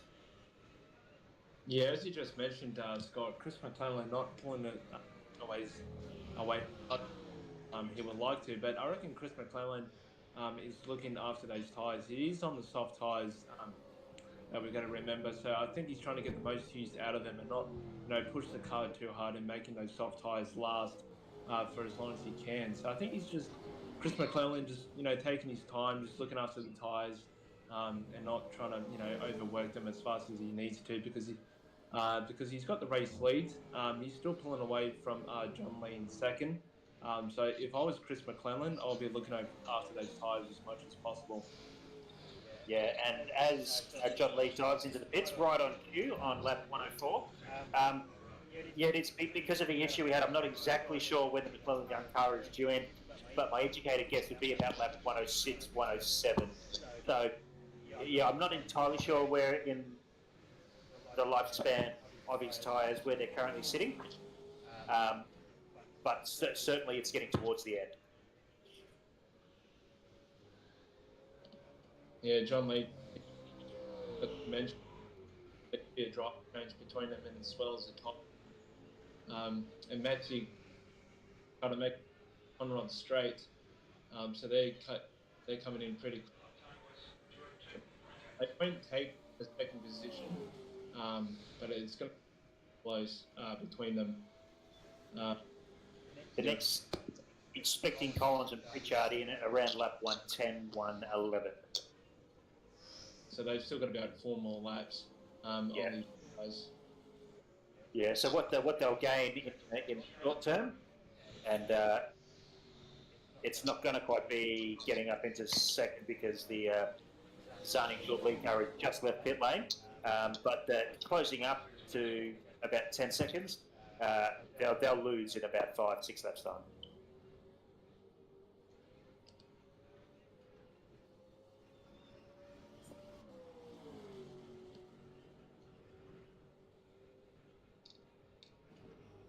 We're just getting on to lap 105 of the 2022 Racecentre Bathurst 1000, and the race. Oh, Chris McClellan's coming. Definitely get a. So we say okay. So 106. What I say 106, 107. It's 106. So I was about to say he's got into a bit of a rhythm, and that confirms that rhythm. So largely on the same strategy. There's going to be a very, very slight fuel load difference in the final stop. I think that final stop is going to be so light that it's not going to matter the difference because the tyre change will nullify any couple of seconds saved. So this will close things back up again. We'll have all three cars within about half a minute of each other when Chris McClellan, who looks like he's staying behind the wheel, when he emerges. But as I say, the Collins Pritchard car in third will likely is due a pit stop in about 5 laps time. Yeah, and Anthony Jewell making their way into the chase as we speak, as Chris McClellan now comes back out of the pits. And there's a few back markers in between them, so that's going to be good for Chris McClellan, that he doesn't have to worry about those back markers getting in his way. So now Chris McClellan coming out on the what tyres is he on? He's still on the soft tyres, so looks like he's going to do another stint on those softs, trying to make up possible on those softs. So he's definitely going to push these tyres. And then when they come in next, I think they're all going to go into the hard stop. My opinion. In has come the Zani and Jewell car. I'm wondering if that was a drive-through. I think it might be a drive-through, yes, because they because they've dropped down to third. They've ceded that position. I can't see anything on my penalty screen just at the moment, but I will put that down to a speeding in pit lane is what they're being today. So that's a bit of an issue for them, and that again changes the complexion of this race, because all of a sudden, they were about to do the charge back onto Chris McClellan, about 25 seconds, and now 50 seconds behind the lead car. Ebbs and flows of the Bathurst 1000. Advantage McClellan Young. It was advantage Zani Julie about an hour and a half ago, and it's just swung back. One thing that also happened just in that little flurry of pit stops, the Capone Morabito car, which was running fifth, came into the pits. That's dropped back to sixth, handing that fifth position to the Just and O'Brien entry. As we mentioned, there's a bit of a dogfight, 4 cars fighting it out for that fifth position, all on the same lap at the moment. Yeah, the Justin O'Brien car's not that far behind. Actually, they're a lap down, but I thought they were on the same lap. I was going to far behind Jake Aldo's, but Justin O'Brien, fifth position, is down. I was getting excited. I was be a battle happening. Yeah, no, I think the Elder and Ted car's done a fantastic job. It's put about a lap on the fifth position behind it. There's still about half a lap behind the front three, so they're a little bit in no man's land at the moment. But certainly positions 5, 6, 7 and 8, all scattered around the track, but all on the same lap and all still with a shout of nabbing that top 5 position if the others fall over.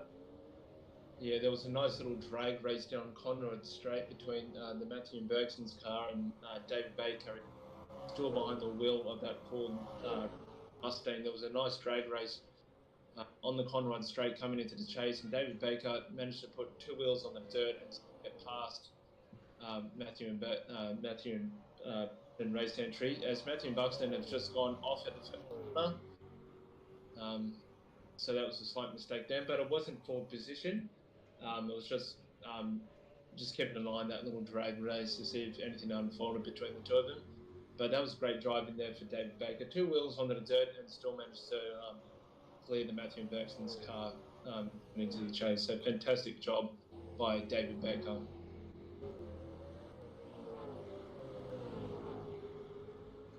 .39 seconds now, the gap between first and second. We're expecting a pit stop from the Collins Pritchard car, currently running second in approximately 3 laps. Well, McLennan's actually lighting up the timing screens at the moment on those fresh tyres. He's got both his personal best and almost the fastest middle sector of the lap so far. So watch this space, 1:58.9 as he crosses the line. That's a huge time, taking the fastest lap of the race so far. So yeah, definitely meaning business. They've either looked at their strategy with 50 laps to go, 52 laps to go, and gone, right, okay, we can punch this out with 2 full, almost two full pit stops. They've just had one, and I reckon 2 more for them, and that'll take them to the finish line. But boy, is Chris McLennan really lighting up this track at the moment. Yeah, they should get home easily with 2 more stops, and I think you're right, Shano. He's got the green light. They've been double stinting drivers, so he's probably got, this will be his last stint, then he'll hand over to Mark Young to bring the car home. So this is the hero stint. This is the premiership quarter, the 3rd quarter. Let's see if he can break the 2 challenges before they have a chance to jump back. Do we know who's in the Zani Julie car currently? I haven't had word. The last lap time was too flat. So I think they've taken my advice, and John's back with the tongs. I think it's Alexander. Yeah, so if that's Alexander, so they're going punch for punch. The problem here now is, with that drive-through, there is a 50-second gap between the 2. So if he can stay consistent, if he can stay out of trouble, Chris McClellan could break the back of this race in the next 25 minutes. Yeah, Chris McClellan definitely driving that car as fast as he can, like he stole the thing on those soft tyres. So he's definitely going to work his tyres as much as he can, and he's going to throw that car around his track So when Mark Young does get back behind the wheel of the car, they will have a safe pit stop and hopefully get back out to the race lead without losing it. So I reckon that's Chris McClellan's job at the moment before Mark Young gets into the car. So he's going to push those soft tyres as fast as he can, and he's going to nail those lap times. And then, like you said, Scott, Mark Young's going to bring it home. Yeah, I mean, they've stayed on the soft tyres every stint this race. The Zani Julie car is committed to the hards, and they've been going blow for blow in terms of lap pace throughout the day. So it hasn't actually made too much of a difference in outright pace.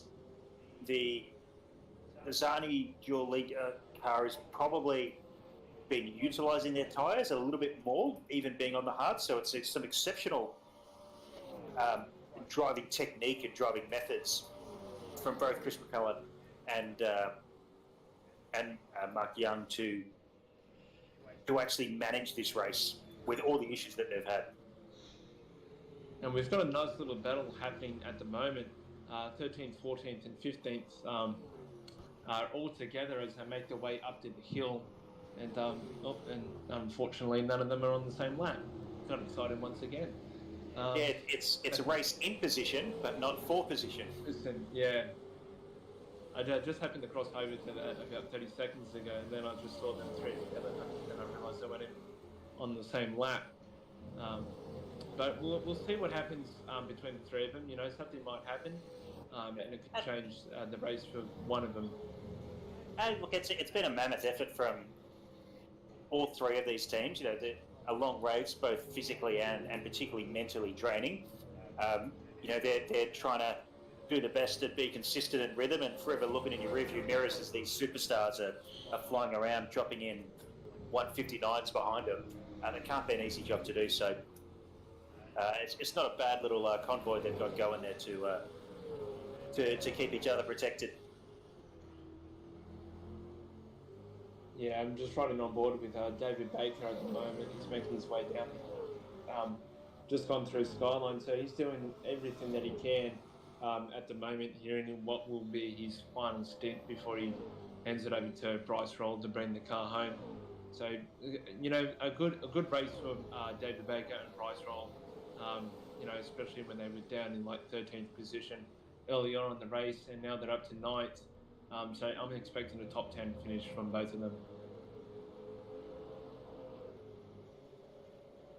Yeah, so, I mean, what they're going to have to compete with is the Harding Roma car, which hasn't had the outright pace of the cars around it. Their best today is a 203.7. Yeah, sorry to interrupt, Scott. David Baker just lost the back end of the car coming into the final corner, so he's lost a little bit of time, I would imagine, on this lap. Just got the back of the car just out of shape coming through onto his next lap, so he won't be happy with that because he'll know how much time the Grosjean Judd is now coming into the last corner as we speak, in the Hardy Roman car also coming into the chase, so anything time lost from David Baker or Bryce Roll can be costly at the moment, and they could slip out of the top 10. That's it. It's nothing like an example to prove the point, right? Because I was about to say, the cars around them have been doing, you know, dipping into the 201s for their best lap, but just consistency, and that's probably been the Achilles heel of the Baker Royal car this afternoon, is just distracted by a photo coming from somewhere. Might be from Perth. Racecraft. Racecraft's barbecue. I just saw a photo of it. It took my eyes away. But just that bit of consistency has probably helped them, or probably held them from being in that battle with the four in front for that top four, that top 5 position. Sorry.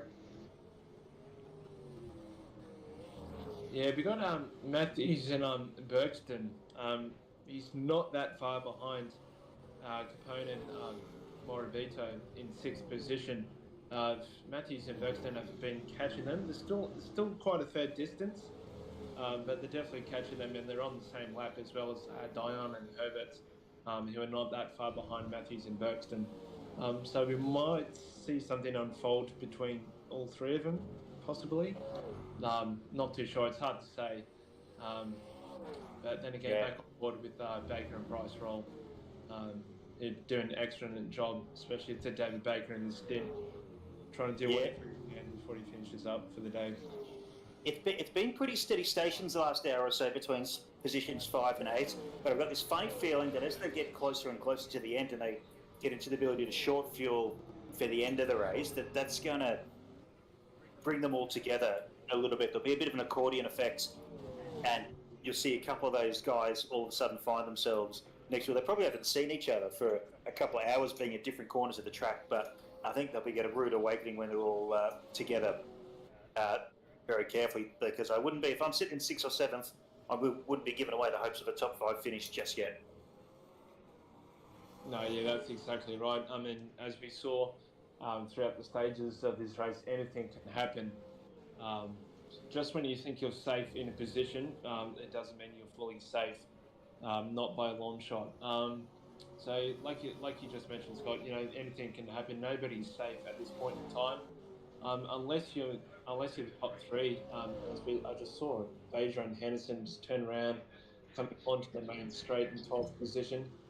But yeah, I think the top 3 might stay where they are, but they might swap positions as we approach towards the end of the race at the moment. But I just don't. I think the podium might be set for this one. But like you said, Scott, anything could happen, and we'll definitely keep an eye out for anything that unfolds. Yeah. Just keeping my eye on the Collins-Pritchard card.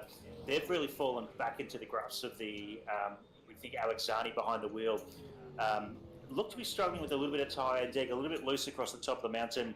I'm expecting them in next lap at this stage. They've pushed this stint a little bit further than they have the other stints so far. But, I mean, Alex Zani is on an absolute tear at the moment, consistently in the 2.0s. That was a 2:01.6.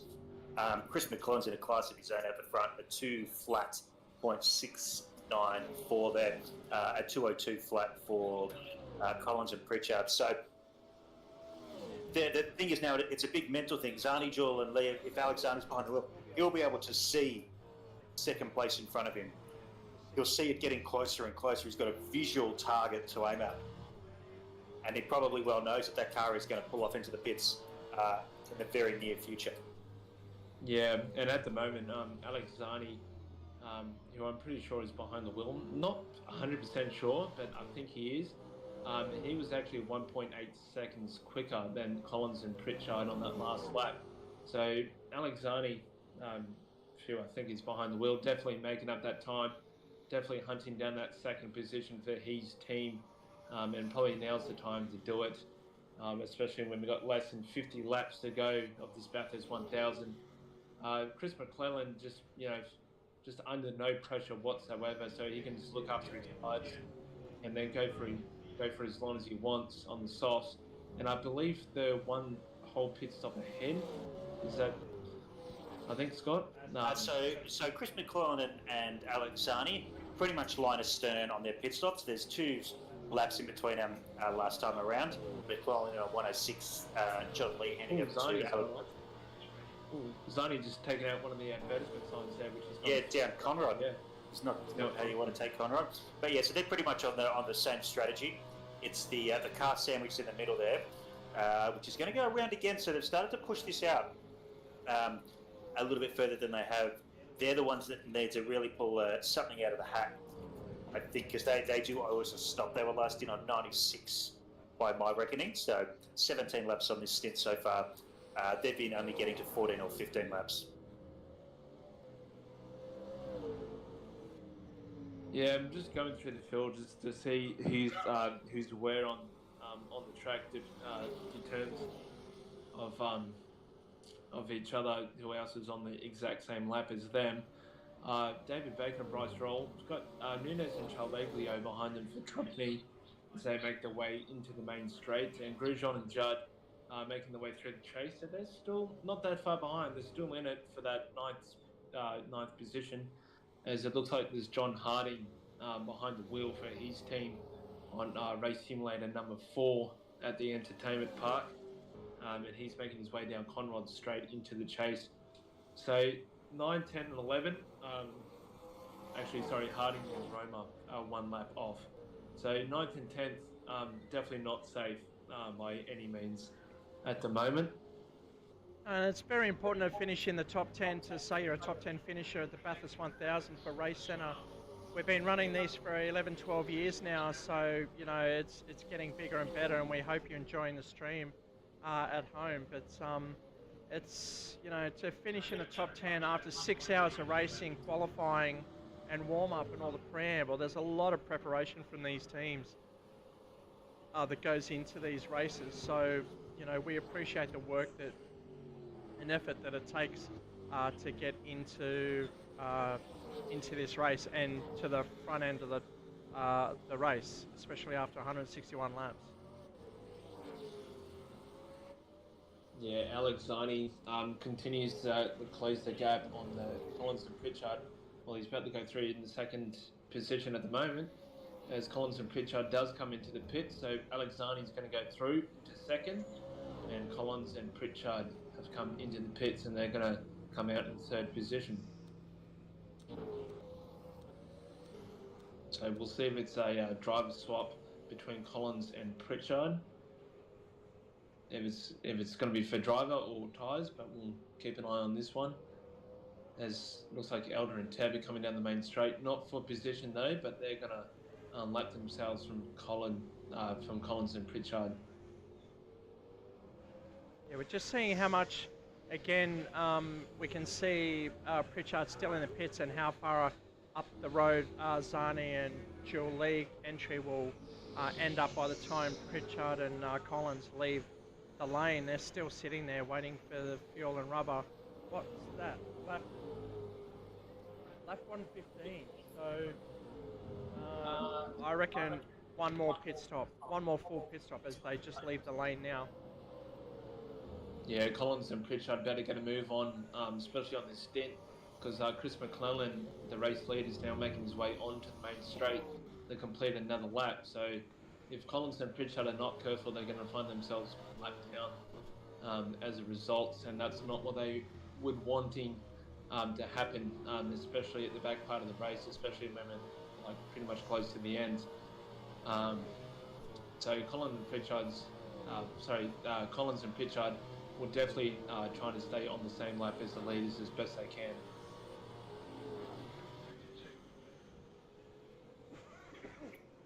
They've been quite happy in the second,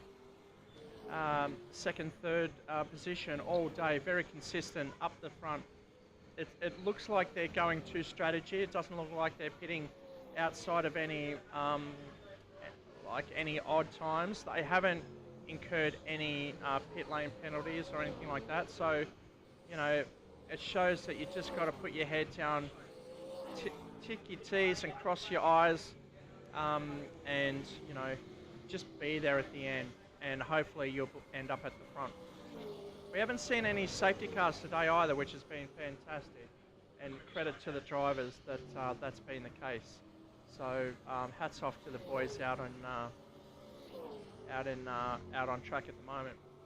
Looks like Baker Royal's coming in the pits for their pit stop, and I can see Bryce Royal about to hop in.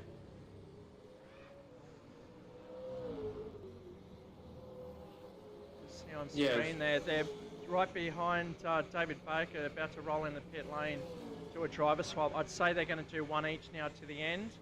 And here comes, Shane, here comes Crucial and Judd on the same lap in 10th position, coming around the last corner, so they're going to go through into that 9th position, as we're going to see David Baker and Bryce Roll drop down a spot down the 10th. And like you just mentioned, Shane, there has been no safety car. I've completely forgotten that a safety car exists. So I reckon the guy that's in control of the safety car is probably just having a very long sleep behind the wheel, as he's probably waiting for his moment to come out onto the track. So no, yeah, the safety car driver definitely getting some shut eye. But we might not see him today. But you never know what could happen, especially on Mount Panorama. Okay, so we just saw Baker and Royal do a driver swap there. Royal out for one more stint, and I think Baker's going to come back in for the final stint. I'm getting the nod, so that's going to be the case. So keep an eye out for the Racecentre boys in the Ford Mustang. Currently in P11, really chomping at the bit to move up into the top 10.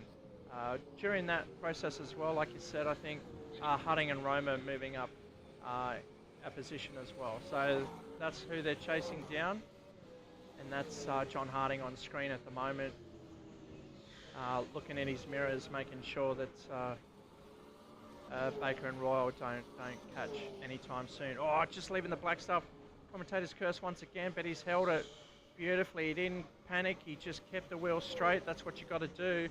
Once you turn these cars, it's you know, you're just a passenger at that point, and that's the worst place to get loose as well. So credit to John Harding, stay on track there and just rejoining unscathed. Yeah, Chris McClellan isn't that far behind Collins and Pritchard at the current time. Chris McClellan is only about 4 seconds behind, so he's definitely reeling in that third place. Looking for another team to overlap, as we're about to start lap 118 out of 161. So it's been a fantastic race, I must say. So who do you reckon will manage to close this one out in the end, Shane? Who's your favourite at this point? My money, if I had $20 to 2 coins to scratch together, I would put it on the McLennan car. Now Mark Young, I think, may jump in for the final stint, but we've had a lot of issues during driver change between these guys. So do they want to risk it at this end of the game? I'm not too sure, because we've fought hard to get them back in the race and back in their rightful position. I don't know if they want to risk that again. I'd put my other $2 on the Zani car. They've been quite strong. It depends if they put Lee back in. Can someone Lee's Shane on the Discord, get your teammate tell Shannon to look at the driver cam, because I'm live at the moment. Yeah, John Lee's just sitting outside having a burger now as he's jumped into the commentator's voice chat. All right, let's driver cam. Where is he? Oh my God. All right, hang on a second. Hang on, Kit. We're not live yet. Come on. All right, go, John. Eat away, buddy. So what have you been up to? This is good. Oh, what's that? Pulled pork, pulled beef. Yeah, pulled pork. So we got the coleslaw here. I put the pork back in to keep it warm, but there's the pork. That does look good, I must say. Have a go And at then this. my ribs are Oh, the rib. Now I have to apologise to my boys. They're all looking at me going, why can't we get this? And what about inside the centre, John? Show us. Let's go have a look. Yeah, please show us around and explain who we're watching. So here's the madman Zani, who is an absolute robot. So Zani is behind the wheel. Yeah, Zani's in. Yep. Yep. Beautiful simulator. Hello, Zani. There we go. All right. So who else do we got? Who's this? Juddy. That's Juddy. Juddy's doing an awesome job. Yep. Then we got the Brazier team. Yep. You've got the little Stitch. A little Stitch. All right. Who else have we got? So this is Racecraft in WA. The home team. Which? Michael in at the moment. Oh, Capone, Marabito. All right, doing a great job there. So we've got you on the projector there. Awesome. Jensen Herbaceous. Nice job, guys. Babyface Tynan. Dynan. Trying to see. So we've got the MacKenzie team. Oh, yep. Those guys are in for a top 5. We've got Martin here. Does really good cut and 5 seats, but he's driving, so better not disturb him. So which one? That's the number 12 car. Sound like Costa. And some spectators here. Alright boys, I gotta eat now. All right, well, Thankfully, you're not in the car, John, because I'm going in. I'm going back in for the glory lap at the end. Okay, all right. Well, hopefully Zani can get you the glory gap ready for you to jump in. Well, that was Racecraft in Perth, ladies and gentlemen. Wave goodbye to John Lee, owner of Racecraft. Thanks, mate. Appreciate the drive-through, the walk-through. All right, see you guys. Wow, what a day. I might have to jump out and go make my way to WA because that food looks fantastic, Shane. Yeah, it's a long way to go for a pulled beef burger, but looks like they're all having a fantastic time over in Perth. So if you're ever in the area, make sure you get yourself over there and say good day to John and the boys, and race with them on Monday, Tuesday nights, I think, using Automobilista 2. But right here, we're on R Factor 2. Doing a great job. Chris McLennan smashing it out front, 26-second gap. And here's whoa, that's a 50-second gap. Where did I see 26 seconds? It's a lot more than that. It is coming down because Zani is at the wheel chasing down McLennan.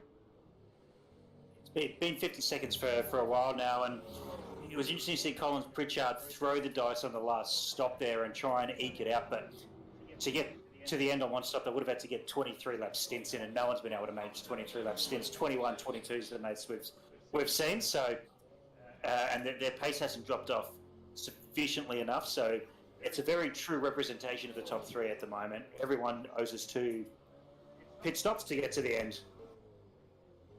Yeah, it's all on the line for Bryce Roll at the moment, as he's having to defend off John Harding for position. They are on the same lap, so Bryce Roll trying to hold on to that top 10 position at the moment here on lap 120 and 161. So Bryce Roll needs to put his head down. He needs to focus because John Harding is catching it with every passing second as Bryce Roll comes up to back markers in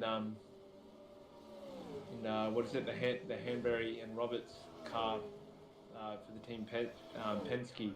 So Bryce Roll needs to clear these back markers before John Harding gets any closer to him. Yeah, and it's a battle from two ends of the Racecentre cocoon, the Racecentre bunker that we're racing out of today, so they'll be able to see each other. We can see just in the background there, they've both got to deal with some back markers. As they come through, we can see the car at 15th, the 88 of Kazazis and Grant jumping into the pits. Yeah, and Bryce Roll has cleared one of the back markers, so now he's got that little bit of breathing room between himself and John Harding for the time being. So hopefully Bryce Roll can keep that pace going. And then he's got another back marker ahead of him. Not sure who that is.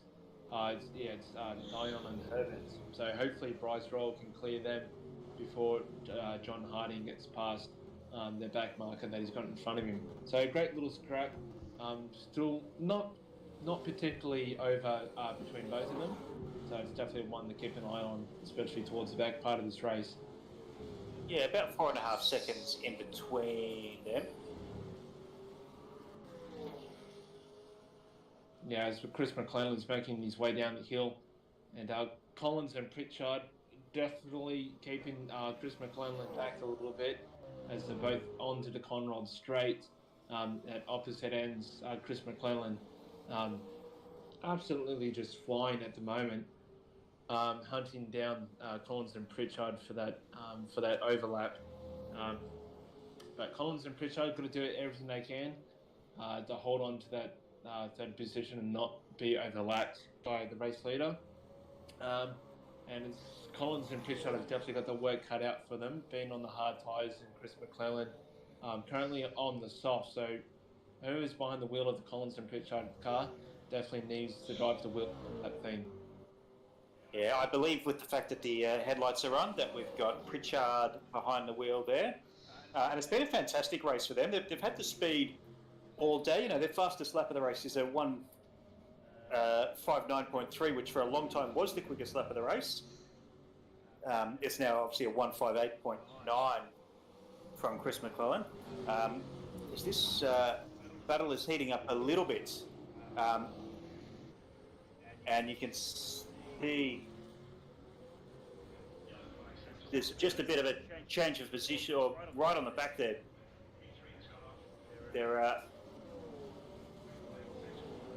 Yeah, Bryce Roll. Nice.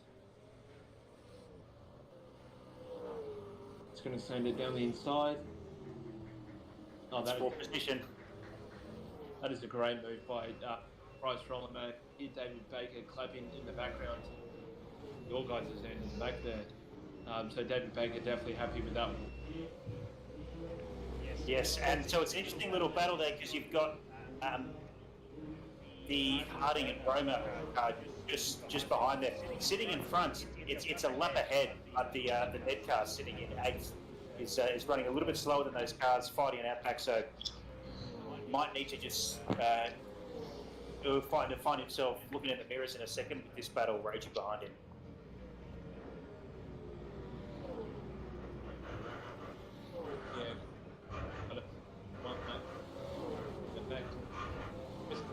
Definitely real line centre. Collins and Pritchard are a lap behind. They're a lap behind. They'll unlap them to Chris McClellan, which is really okay. So Chris McClellan is fast at the. Just dropping out a bit there, Dave. So Zani, yeah, definitely catching McLennan. McLennan's still with the fastest lap of the race, the only one in the 158s. And we saw that in the stint before, trying to get the car further up the field to get out of trouble from any pit stops. As we see Zani at the wheel just coming through the chase there. Chris McLennan out in front, the gap down to 47 seconds. Is there enough laps in the race? There definitely is. That's a second a lap. They need to catch up, but anything can happen between now and then. We've still got Collins and Pritchard who are a lap down, but definitely close. And that's Pritchard at the wheel with the headlights on. So Pritchard doing a great job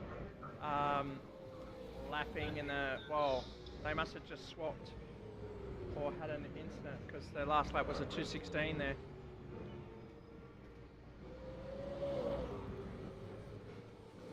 Elder Teb coming through Hell Corner now on lap 1, 2, 3 in P4. They've got a 69 deficit to the leader. So no, that's to P3 as we see Pritchard Collins coming down Conrod. So almost, well over half a lap difference. Pritchard coming into the chase now. Nice and smooth. Oh, just getting the front to touch the dirt. And those front rotors are definitely burning up there.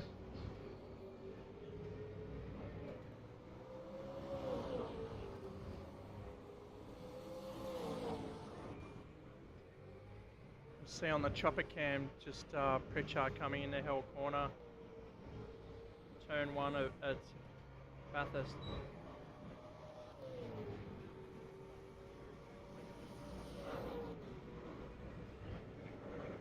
Credit to those boys that have been up in the air all race to give us an internal race cam pictures. So going up Griffin's Bend.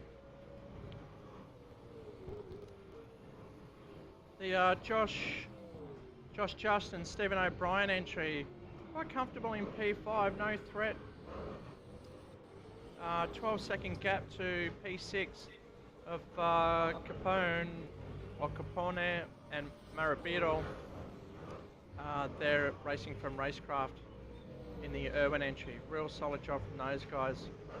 As we saw, Marabito races in the XL series in Perth, and they're racing for Cap 1 Racing. So they cross the line for lap 21-24. Yeah, the David Baker and Bryce Roll little squabble for ninth is not over yet, as Price Roll is still hanging in there behind the Grosjean and Judd car. I'm not sure he's behind the wheel of the Grosjean and Judd car at the moment. But Bryce Roll definitely hanging in there for that ninth position. So I'll keep an eye on that one, and we'll see what happens between the both of them. As we go back up the field, Chris McClellan is now coming into the pits. So I'm guessing this is going to be the driver swap for Mark Young, I would believe. Well, we better keep an eye on this because we've had to adjust them over the last couple of stops. So I'll just bring up Chris McClellan.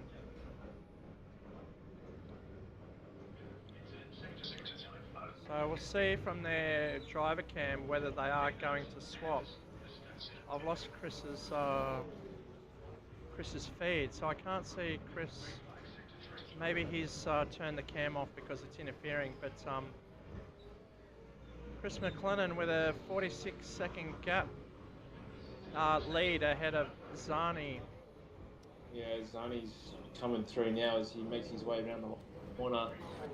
So Alex Zani's going to take the race lead for his team as a result, as Chris McClellan is still into the pits, not moving. Zani's going to go through and take the race lead as we speak, and there's the swap. So I'm still seeing Chris McLennan at the wheel. There it is, Young. Okay, so Young is in. I reckon, so the gap is now, well, that's it, Mountain Straight. This would be the second last pit stop round, I'd say, Dave. Yeah, so Mark Young is definitely behind the wheel of the car, as we just saw the swap there. So it will be interesting to see what kind of pace Mark Young has at the moment compared to Alex Zani. So hopefully Mark Young can bring that car home for the win, but we'll have to wait in the next couple of laps to see what kind of pace and what lap times he's doing compared to Zani out in front at the moment. As Collins and Pritchard have unlapped themselves as a result of that driver swap from Chris McClellan and Mark Young. Elder and Tev just having a quiet race out in fourth. They're just having their own little battle between themselves to see who can put in the quicker lap time. So nothing really happening with them. So they've had a pretty consistent race out in fourth. Not too much drama for that team. Haven't seen any mistakes from either Harrison Tev or Jake Elder throughout this race.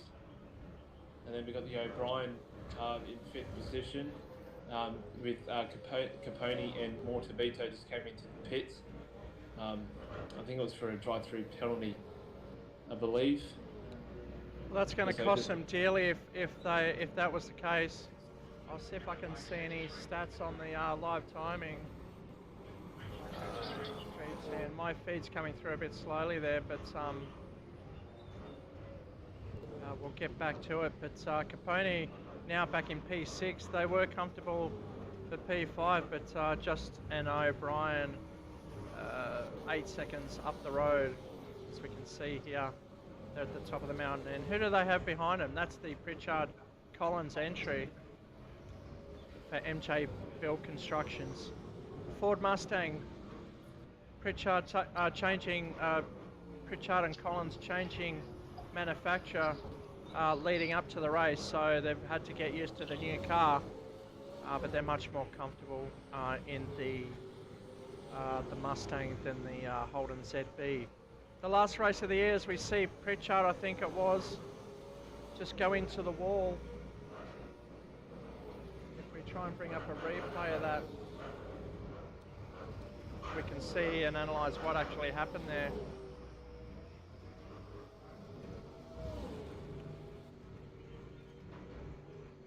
Yeah, just while you bring up that replay, Shane, Capone and Morabito's drive-through penalty, I think it was, because I didn't see anything on my end, saying that we're taking a pit stop, has brought the Matthew and Bergson's car back into contention for that top 6 position. So Matthews and Bergston in the Milwaukee car will definitely have noticed that for sure. Well, not anymore, because they're coming into the pits. So just when a bit of the battle was starting to unfold for the 6th position, Matthews and Buxton come into the pits. Well, so what's that, lap 126, 46, 66. Okay, so they're still quite comfortable within that pit window of, only needing one more before the end of the race. So they're well within their race plan. Just a matter of how long that pit stop's going to be towards the end there, because... Sorry, Shane. The race leader is in, and Mark Young's about to go through and take the race lead once again. So I think this could be a driver swap from Zani. John Lee has probably finished his burgers and his food and his beer, and he might be jumping back in. Not too sure what's happening there, but we'll definitely keep an eye on this pit stop. As they've run into Matthews and Buxton trying to get into their pit box there. Very tight pit entry into the box, so he's clipped the front of Matthews. Hopefully he hasn't bumped him out of the pit box. No, it looks like Matthews and Buxton have moved on. P7. They've got a bit to do if they're going to charge Capone and Marabito, but they've been on going pretty well all day. So up Mountain Straight they go, lap 127. Mark Young, Chris McLennan, Down Under Series boys have regained the lead, and they hold an 8-second gap ahead of the Zani Lee dual combo. Yeah, Matthew Pritchard, he's about 25 seconds behind the Zani and Julie trio in second position, as Collins and Pritchard come down the main straight to start their lap for the 127 mark. And there's a fair amount of drivers that are on the same lap at the moment, so that's from 7th till 11th. Each one of those drivers are on the same lap, so we could see something unfold, but I don't think any of them are quite near each other in terms of happening anything at the moment, as the only battle that's really happening is John Harding and Grujon Judd, speaking of which, are right behind each other for that top 10 position. So that's definitely one to keep an eye on at the moment, Shane. Yeah, we're just looking at that at the screen at the moment. Starting to do a bit of number crunching by a few of these teams. We're past the magic number, wherein you can get home on one more stop. So that was lap about 120, 121. From that point on, if you've got a full tank of fuel, you can get home, and then looking from about lap 40, lap 141, we've seen teams pull out 21 laps stints this afternoon. If you can get to there, then you can go all the way home. 50 seconds the gap between Mark Young leading the motor race on lap 127, and who we expect is John Lee with the chasing car in second place.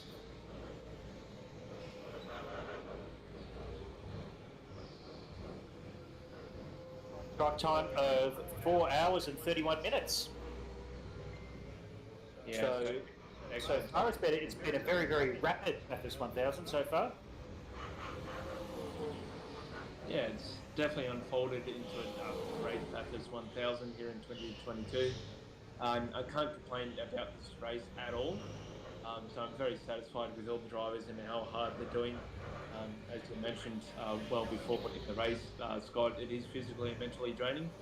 So these guys are doing a hell of a job to stay focused, especially this far into the race. So great job from all the drivers, and shout out to the guys with John Lee over in WA, who we just saw before, and they're working as hard as well. So everyone that's in the race, every driver is doing a fantastic job. So shout out to all the boys for providing the entertainment for you guys watching at home, and Terry Box as well. Yeah, absolutely. It's particularly mentally taxing when you can smell the barbecue and the beers, and you're stuck behind the wheel. So excellent attention from those guys over in Perth at Racecraft. Yeah, John Lee was someone that said he had a pork burger in the middle as he was waiting for his final stint. So he's going to finish it off behind the wheel for the Zani and Julie team, who are currently in second. So John's going to get behind the wheel. I'm pretty sure he's having one more burger as we speak before he does jump in behind the wheel of the car. Yeah, well, I think they were in at lap 1:26. So just probably need to see some lap times and get some confirmation from those guys on who, on whether he stayed out or jumped. But having looked at that, it's a 1:59.3 the last lap around. So I'm going to hazard a guess that Alexander stayed in that car. Yeah, Alexander was behind the wheel when we crossed over with John over in WA. But they did come to the pits not that long ago, so I don't know if he's still behind or not. Yeah, I think he's probably still there, and John Lee will take over for the finale, the last 15 laps or so. So at the moment we believe Zani's still behind the wheel. 45 seconds behind Markian and Chris McClellan. And Markian is trying to get past back markers as diving out of the way, parting the seas. Yeah. Costa and in the Grant car in the Red Bull Racing taking evasive action to get out of the way of Markian as they come into the pits from 15th position, so there might be a driver swap between them. But yeah, going through the order, we've got Bryce Roll and David Baker, who's got Markian coming up right behind them, so Bryce Roll will be keeping the blue flags very, very soon. So he'll have to move out of the way. We've got Caponi and Walter Vito making their way around the top of the track, coming into the Skyline, with Nunes and Charles Aglio just in front of them. Not for position though, so that's what's happening at the top of the hill. Collins and Pritchard are making their way down Conrod Straight. So everyone at the moment is pretty much spaced out in terms of, position-wise. It's been a fantastic day of racing.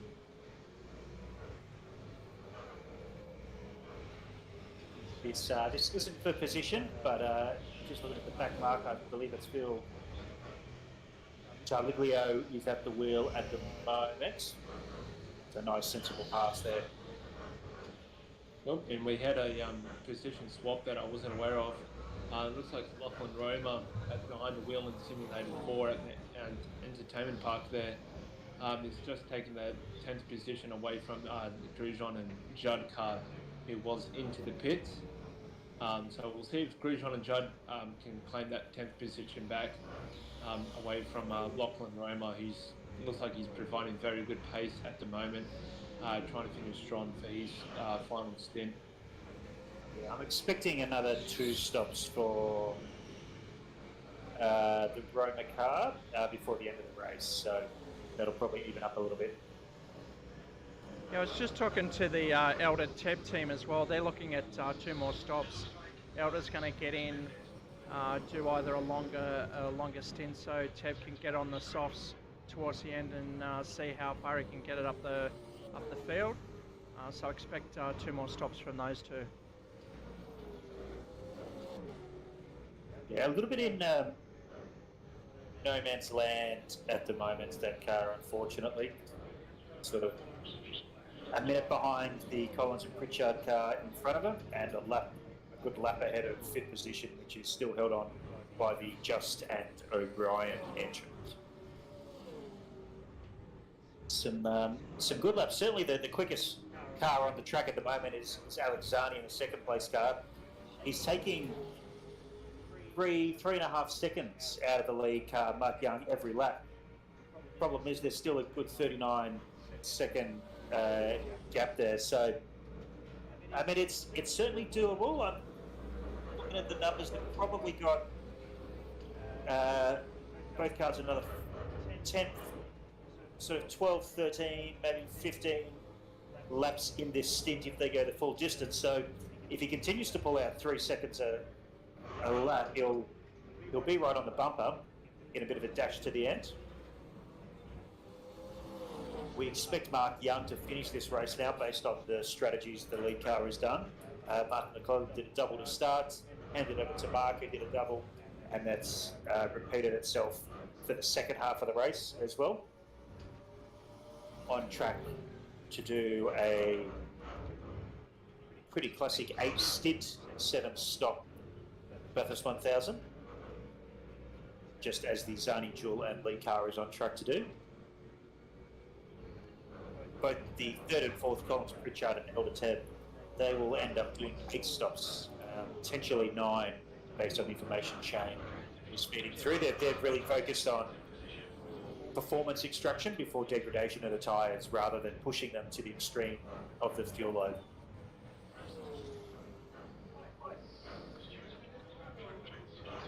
Another quick lap here from Alex Zani, just looking at the sector times. Jumped in to have a look as the Elder and Teb car dives into the pit. Certainly the quickest car on the track.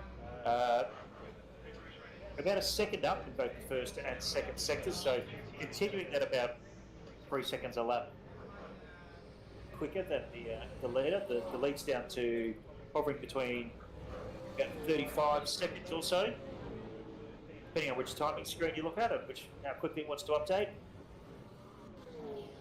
38 seconds, as you can see from the official one. As a driver's swap has just happened between Teb and Jake Elder. You can just see on the driver cam there. So another fantastic stint by Harrison Teb, as he's just jumped out of the seat of the sim. So Mark Young definitely has control of this race. The Zani car is just starting to catch up just a little bit in terms of the gap, but yeah, the Zani car needs to pull something out of their bag if they want to win this race. So at the moment, they've probably going to be hoping for a mistake from Mark Young. But I think if Mark Young is in that zone, I don't think he will make a mistake anytime soon. But that's what Zani and Julie are hoping for, to try and take first. Look, he's just being very consistent, punching in low 202s. It's funny. There's been a lot of things happen in this race. There's been a lot of storylines, but as we get to the business end, what does the difference feel like? It feels a little bit like a drive-through penalty length, and that's what the Zani Jewel Lee car had to endure it just about an hour ago, and that's really hurt them, because if you feel if they were about 35 seconds closer, they could really apply some pressure to the lead car and wouldn't be as comfortable and maybe force him into a few mistakes. But at the moment, quite consistent sector times. Not as quick as the car behind him, but consistent low 202s.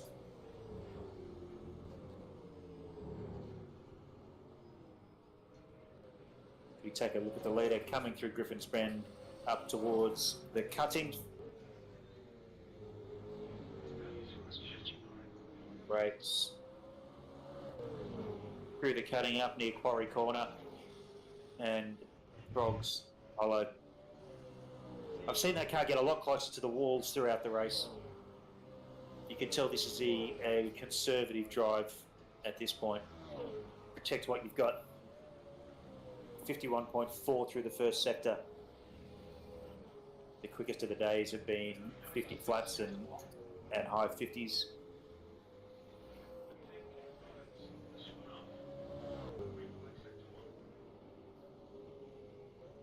Down through the S's into the dipper. Cars planted. We still think there's a good 10, at least 10 laps left in this stint, so there doesn't seem to be any evidence of tyre deg at the moment. The shadows are getting longer across the track, across Conrod. He's had a decent half stint to recover, have a drink, relax, have a stretch, while McClellan put in some absolutely blistering laps. As we just cut to the 3rd place car, Collins and Pritchard. I believe Pritchard was in that car coming in for their stop. That's lap 132, and they're going to need to stop again. So they've got one more up their sleeve, but that's this might play a little bit into the hands of Elder and Ted. After this, they're both going to have one stop to go, so it's going to be a bit of a sprint race. Advantage Collins and Pritchard.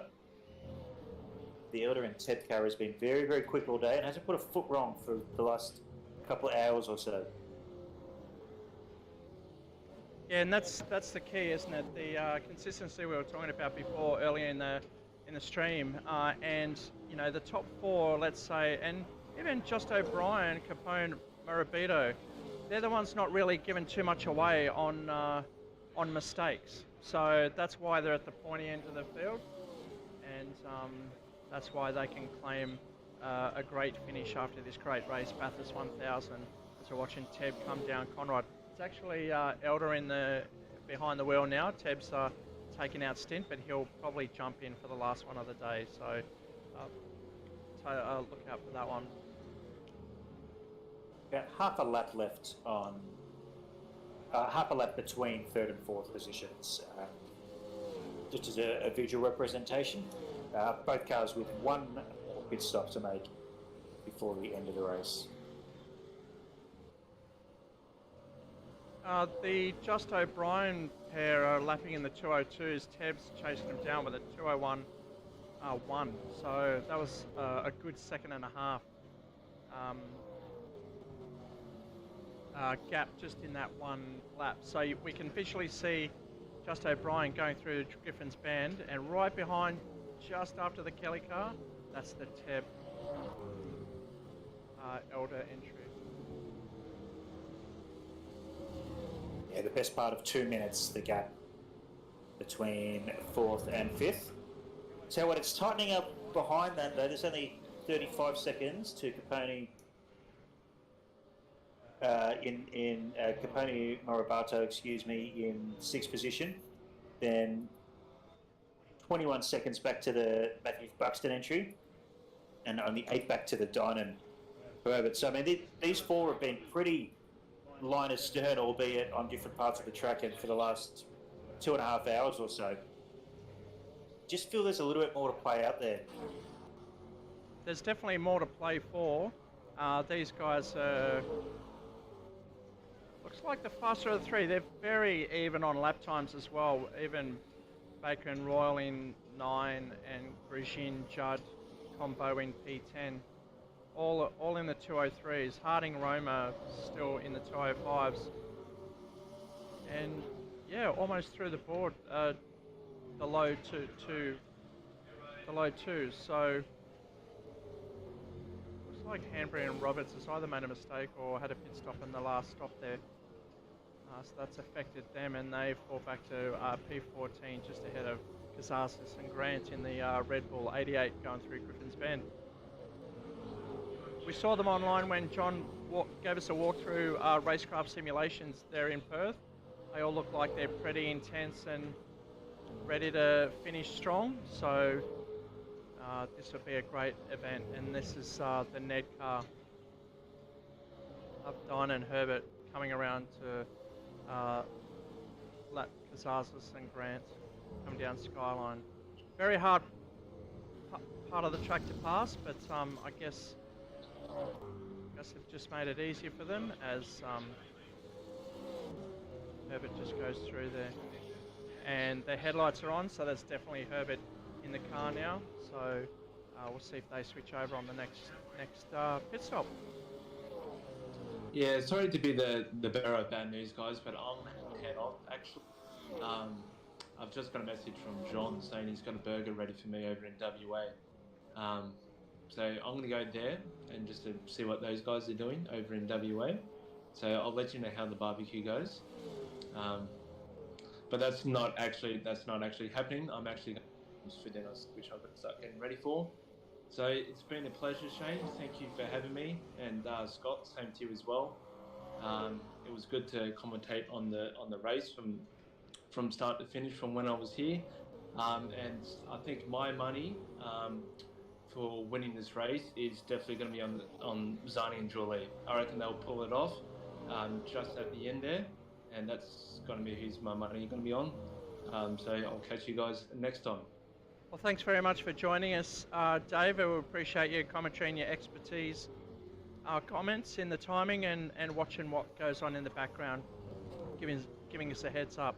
We'll probably see on the next round, on the next stream. So stay tuned. Thanks again for your help, David.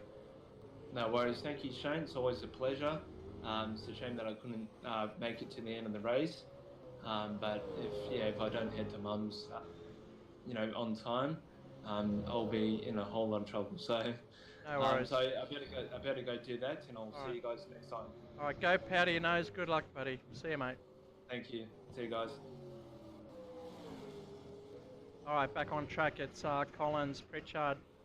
Looks like Pritchard's still in the box seat. And I'd say Collins will step in for the last stint or two. Should be... We're not quite there, ready for the last stop or change of the day. Still got a few laps. My money... About 10 minutes or so, we'll start to see the window open for that flurry of last stops. The Collins Pritchard car officially a lap down now as well, based on pure pace. So 2 cars remain on the lead lap, about half a minute behind one another. On the track, the Collins and Pritchard car is actually in between those 2 cars, just a lap down. Okay, so before it all heats up towards the end of the race, we're just going to show you the standings at the moment and positions. Mark Young, Chris McLennan out in front, ahead of Zani, Jewel, Lee, Appliances Online, Holden, ZB. Then it's Collins and Pritchard coming up through the chase in P3. P4 is Jake Elder and Harrison Tebb in the Waltech Motorsport entry there. Behind them, our second of the privateers in the beautiful livery, Dick Johnson Tribute Retro, is Josh Just and Stephen O'Brien in the number 17 car. The solid boys, I'll call them, is not Al Capone. It is Capone, Joe Capone, almost Al Capone. Joe Capone and Michael Marabito in P6.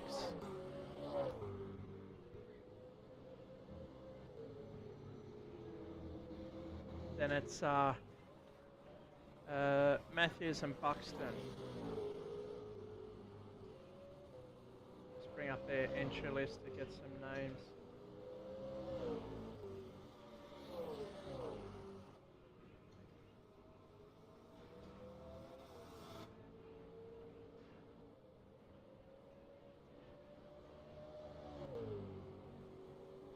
The dynamic duo racing of Josh Matthews and Jordan Buxton, currently in P7. Josh Matthews, a bit about him, he's a 24-year-old, grown up around racing games and always wanted to get into more sim racing. Loves four-wheel driving and camping. Loves racing go-karts as well, very casually.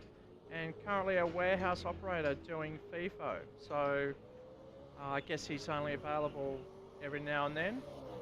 And his co-driver, Jordan Buxton, a mechanic by trade, loves four-wheel driving as well and camping. Probably how they met. 26-year-old, having owned numerous cars and bikes and little experience on the simulators. So he's doing a great job today because that car is doing well and been solid in the top. And as I say that, they've just binned it. I swear I'm not going to talk about any more drivers now because we've got a car banked on Griffin's Bend. If only I can pan to that. I saw the mistake there. Here we are. Oh, they're wedged on the wall. Let's hope they can get the car back. I know last year or the year before the car was stuck there and they were unable to. And they've. I was about to say they just lost the 7th position to the Dynan and Herbert car, the Ned Racing livery, having held them at bay for a couple of hours. And they've reset and they're redo. They've lost about half a lap on that. All Oh, well, that's unfortunate. They've had to retire from the race. They won't be able to get back on there from that position. They're back. They're back on, having gone back to the pits, but they'll lose half that lap. Wow. Okay. Well, that's good that they're still in the race. These position table, the current standings will probably shuffle a little bit, but we'll move on. Donnan and Herbert.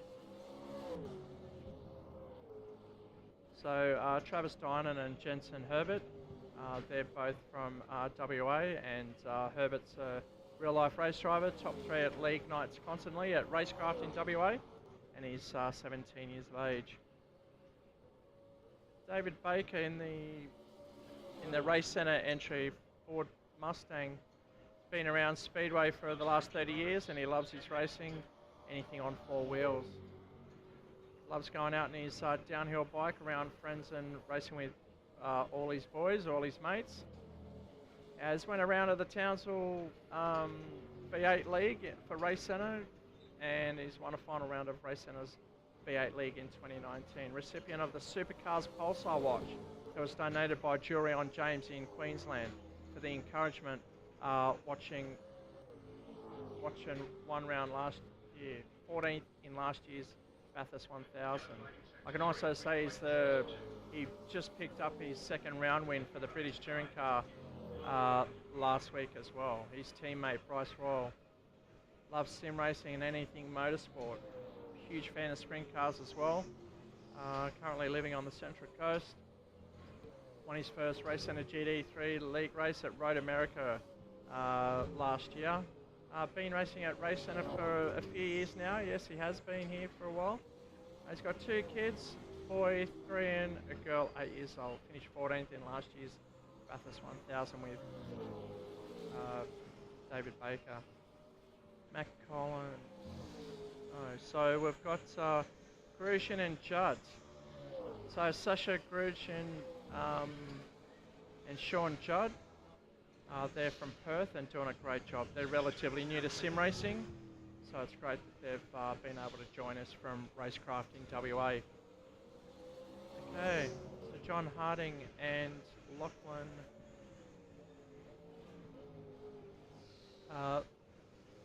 Roma are currently in P11. John Harding's 27, very new to sim racing, so they've done well today. Raced motocross before, enjoys motorsport, and interested in competing in one of the sim racing seasons.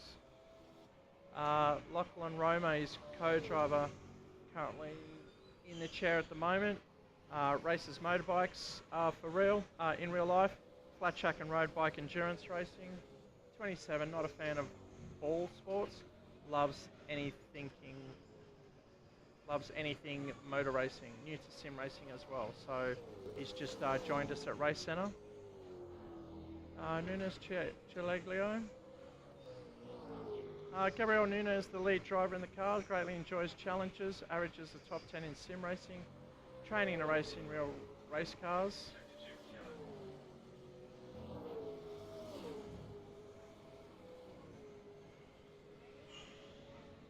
Watching racing since he was 3 and races frequently in competitions. And over to Phil Chileglio. 7-year-old daughter started sim racing about a year ago with Racecentre here. Competes in Alpha Car Club events, prepares the Alpha Cars for race events, and he's won the production car championship a few years ago in the Porsche RSCS 993. Beautiful car if you ever get to have a look at it. In 14th is the Hanbury Roberts entry. Martin Hanbury runs unzipped composites manufacturing high-end carbon fibre components for race cars, so he'd be a handy guy to know. Races an R34 Skyline built for Time Attack. 32 years of age, new to sim racing. Personal best Mount Panorama in the Super V8s is a 207. Interests are high-end motorsport, aerodynamics, and football, the round ball kind. And Nick Roberts is his teammate. And rounding out P15 is Costa Kazazis. and he tracks a Miata in real life, experience on multiple tracks in different conditions. First time in the official sim comp, only 20 years of age, and also likes working on cars. His teammate has never been in a sim before, Josh Grant, owns a Ford but driving a Holden. Archery state champion, wow, that's a good skill to have. Self-defense at home. Loves to work on his own cars, and he's a great dog lover. So thanks again, guys, for joining the race, and we'll go back to the front of the field to rejoin the live action.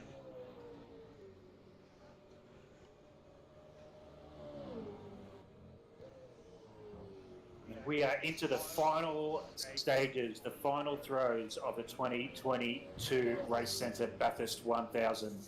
Lap 141, which means 20 laps to go until the end of this one on lap 161, which means everyone's next stop should be their last stop. We're looking at as Mark Young gets very, very sideways out of Murray's corner.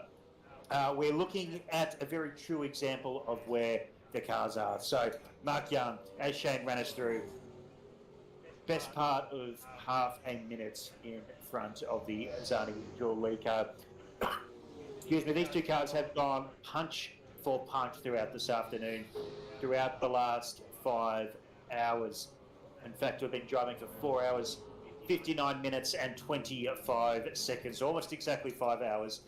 It's ebbed and flowed. The pendulum has swung one way and then it swung back. We've had small little mistakes, and as we quickly just see down there, and this could be a thing, there's been an incident with the back marker between Zani Jewel and Lee. I think it's Alex Zani and the back marker just having another little issue, and that is big, that is significant, because that has put them back 10 seconds. And as I was saying, the pendulum has swung and flowed. There's been little niggly incidents like that. There's been little mechanical things. This car has run pretty drama-free. They had an incident in the chase about 3 hours ago, 3.5 hours ago, but that changes the complexion of this race quite considerably, because that puts them a good 40 seconds back. They were eking away at the lead runners, lapping about a second or two on average a lap quicker. They got it to about 25 seconds. It was hovering around there.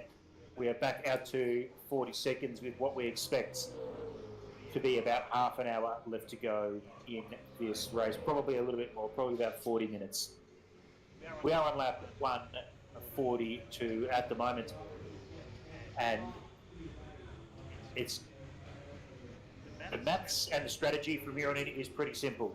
Everyone needs to stop once more. There'll be different levels of refueling. Some people will be able to short fuel. That's going to be negated by the fact that if you want to throw fresh tyres on it.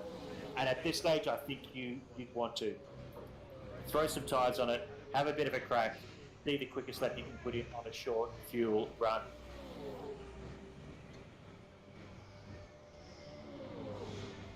Sitting behind them is the Collins Pritchard car.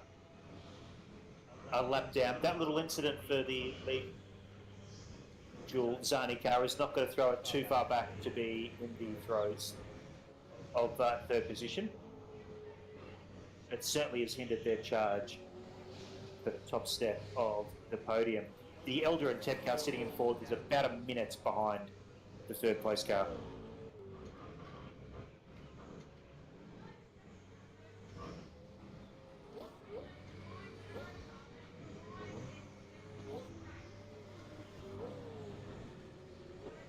Bit of a ruling day. You can see the shadows getting longer around the track, particularly across the top of the mountain as we go up mountain straight. You're seeing of the crime from just one lap ago. And it's mental, physical, particularly if you don't do this regularly. The arms are starting to get a little bit heavy here. 38 seconds now, the gap.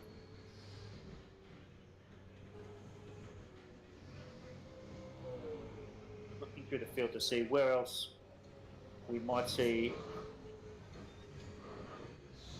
a little bit of action.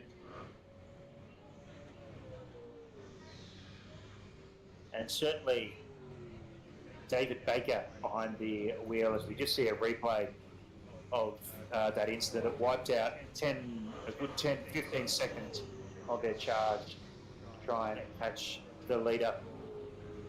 But David Baker sitting in 10th at the moment.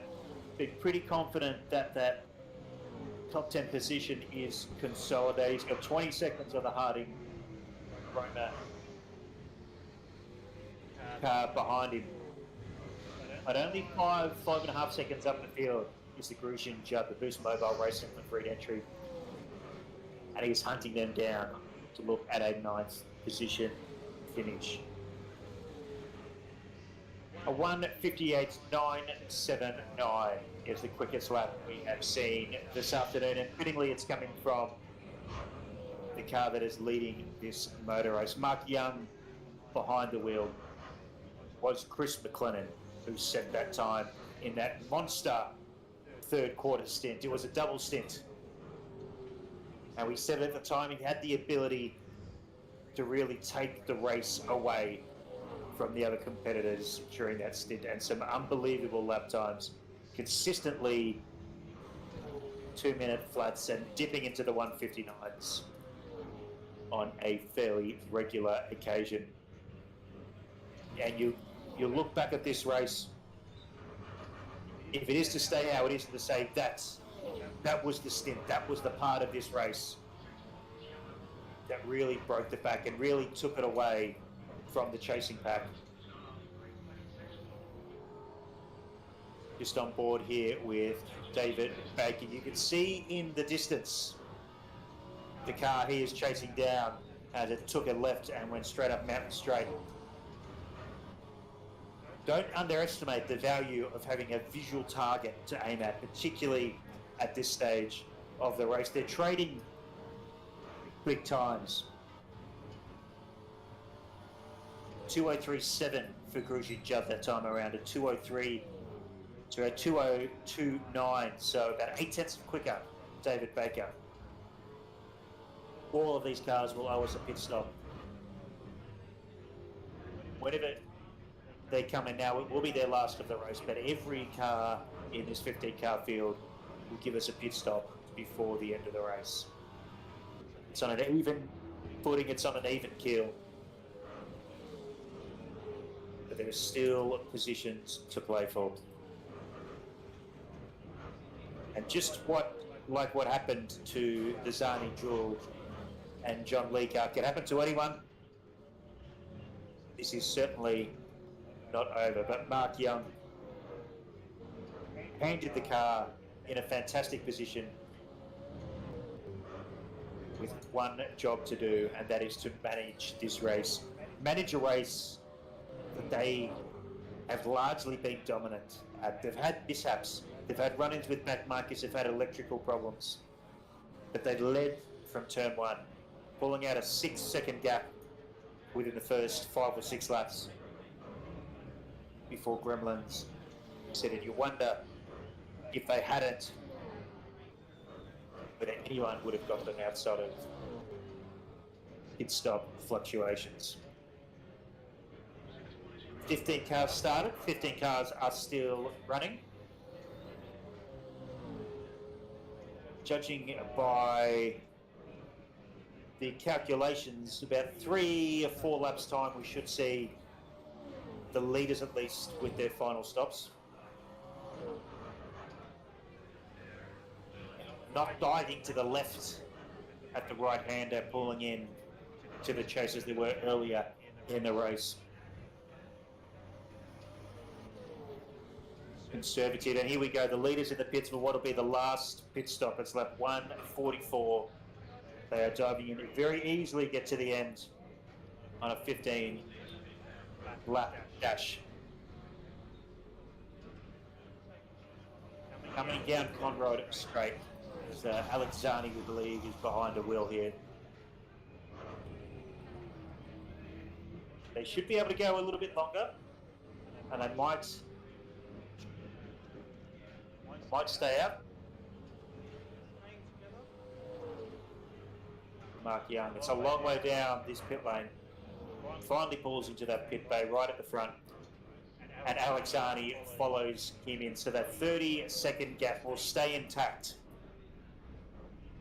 This last dash towards the end. You can see in the top left hand another car coming as well. The Dynon Herbert Ned livery car comes in. Ambry Roberts in the pit lane. And as one car enters, another car leaves. And there is a handover. Chris McLennan, holder of the fastest lap of this race, will drive this car to the end. 16 laps to go. And what in 2022 is a November epic.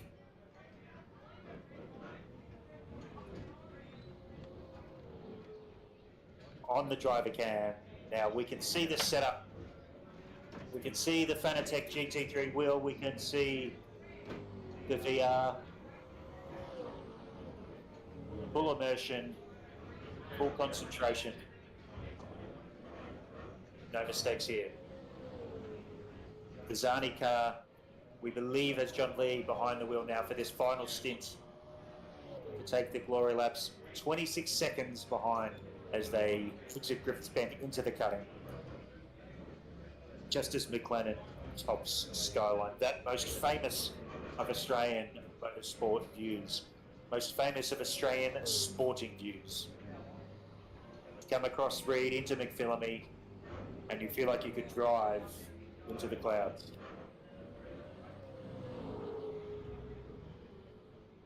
More pit stops up and down the grid. The number 5, Just and O'Brien, pulls in, loses 5th place to the Capone and Morabito car, which owes us a pit stop. That'll probably, well, that will hand position back when that happens in a lap or two. The Harding and Roma car, Monster Energy livery. 4 laps down, sitting in 11th. Comes in for their pit stop as well. Their final of the day. A fantastic effort from 2 relative newcomers to the world of sim racing. And that's John Harding into the seat for the final stint of the race. He opened up the account on lap 1, and he's here to close it as well. So hopefully with a fresh set and a full belly of fuel, they'll may pick up P10 from Baker and Royal. Not too sure. As we've got the leaders coming into the pits now. They've both pitted. Both leaders have pitted. It's a dash to the end. 26 seconds with Chris McLennan, standout of the field for 2022. The quickest lap in qualifying, the quickest lap in the race. Now controlling the end. In third, Collins and Pritchard. Storming effort from them. A strategy play at the first half of the race, which put them 1 pit stop down under the leading 2 cars. And you dare say, if you take that 55 seconds out, they might be right as this mix now. 86 seconds. Minutes and 25 seconds behind the lead car at the moment. One of the true battler's performances of the afternoon. In fourth, Jake Elder, Harrison 10. Jake Elder behind the wheel will hand over to Harrison. They owe us a final pit stop. A couple of laps away yet, I think. In the pits now is the Capone Morabito. That hands 5th place back to the Just and O'Brien entry, and a bit of breathing space that coveted top 5.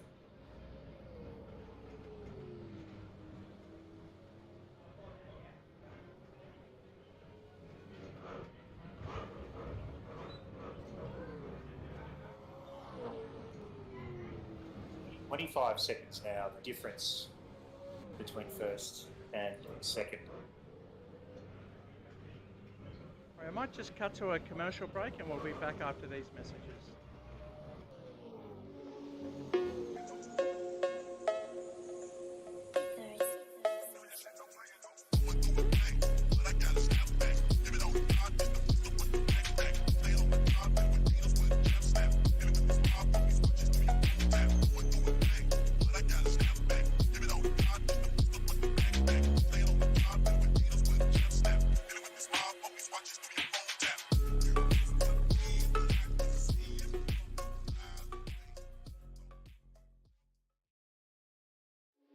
Entertainment Park has so much to it. And we are proud to announce that we have joined forces with this incredible place. They've got simulation cars. You can choose your own car like a Formula One. Or V8 supercars, and you can choose your own track. I love the mountain. I'm king of the mountain. Not Mount Jewett, Mount Panorama. Plus, there's an incredible go-kart track. No fumes, no smell. And it's got a booster button too. These booster buttons, unlike a video game, they're real. I'll catch you. Beat your fastest lap. Challenge your friends. Have a feed at the cafe with an unbelievable menu. What? Dessert, coffee, and of course, a fully licensed bar. 10-pin bowling, video games, skills testers, laughs, play area, chill out areas and lounges, DJs and fun music. It's safe, friendly, and plenty of parking. But some people drive to the city for that. That's stupid. Book now at entertainmentpark.com.au. Not just for kids. The final dash, the final throw of the dice.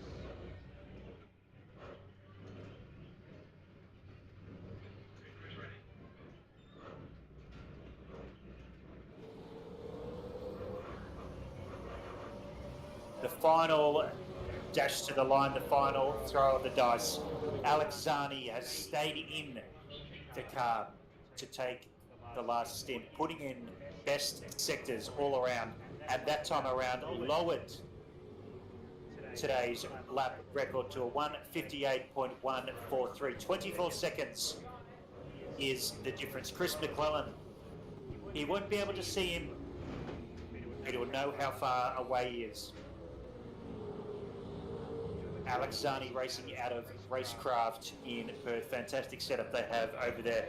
Chris McLennan representing the Privateers stable today, representing the Down Under series. 24 seconds after over 5 hours of racing.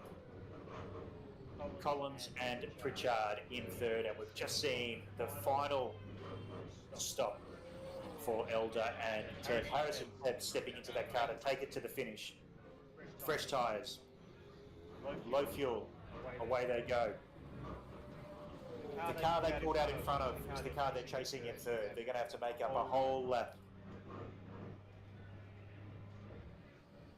in about 12 laps. We may not see the miracle of November, but we will see some quick laps. Another car to pull in for their final stop was David Baker in the Baker Royal entry, currently sitting in at 9th. Fresh tyres, low fuel. Let's see if they can punch in their best lap for the afternoon. 22 seconds the gap now. And we can see by the behaviour of the cars, just like Young, his teammate before him, Chris McClellan is in a conservation job. Keep it off the walls, no mistakes. Getting nice and close to the wall, out of the middle, great. Reed, McPhillamy, Harris Sparks, iconic names in Australian motorsport, across the top of Skyline. And we'll take a visual representation of the gap, because here is the challenger. Here is Alex Zani. Now triple stinting to pull off a miracle. The two cars pitted on the same lap. They've got the same tyre life. They've got the same fuel loads. McClellan, as he has all afternoon, opting for the Dunlop Softs. Alex Zani switching it up also the Dunlops after spending most of the afternoon on the hards. Two cars in identical condition,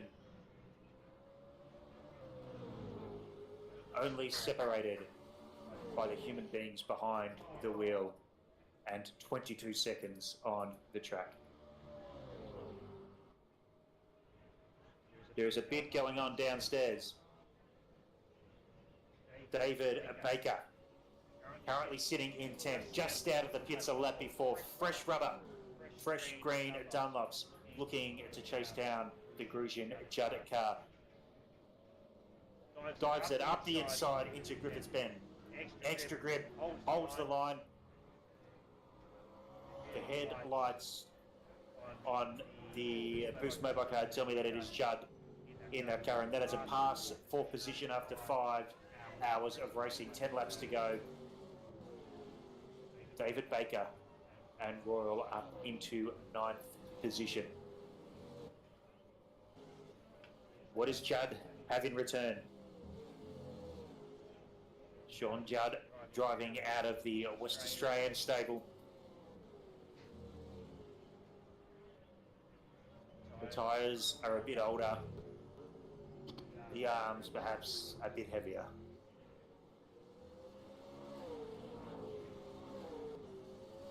Lights ablaze as the shadows get longer and ever longer across the top of this famous mountain. Flouting the wall, Dick Johnson style, on the exit to Forest Elbow. Up the front, the lead gap is steady, 22 seconds. A further 73 back to Collins and Pritchard. A gallant effort from the lead Racecentre entry.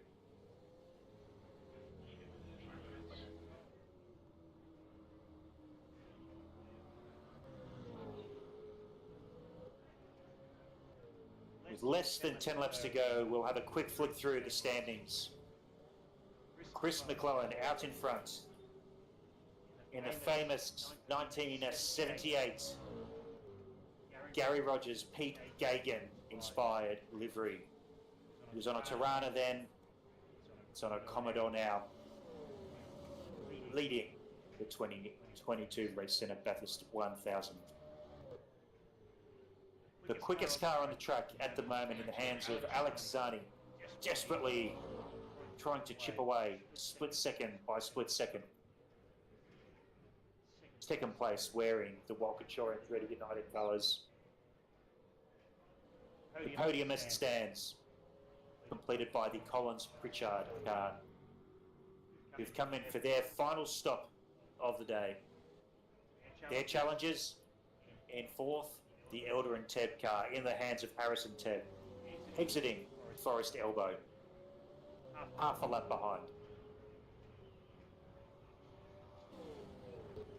One of the great strategy plays, not worried about fuel loads, but worrying about tyre performance degradation. Catapulted themselves from well back in the top 10 to hold down 4th for the past 2.5 hours of this race. In 5th, fellow privateers for Just and O'Brien entry in the retro DJR.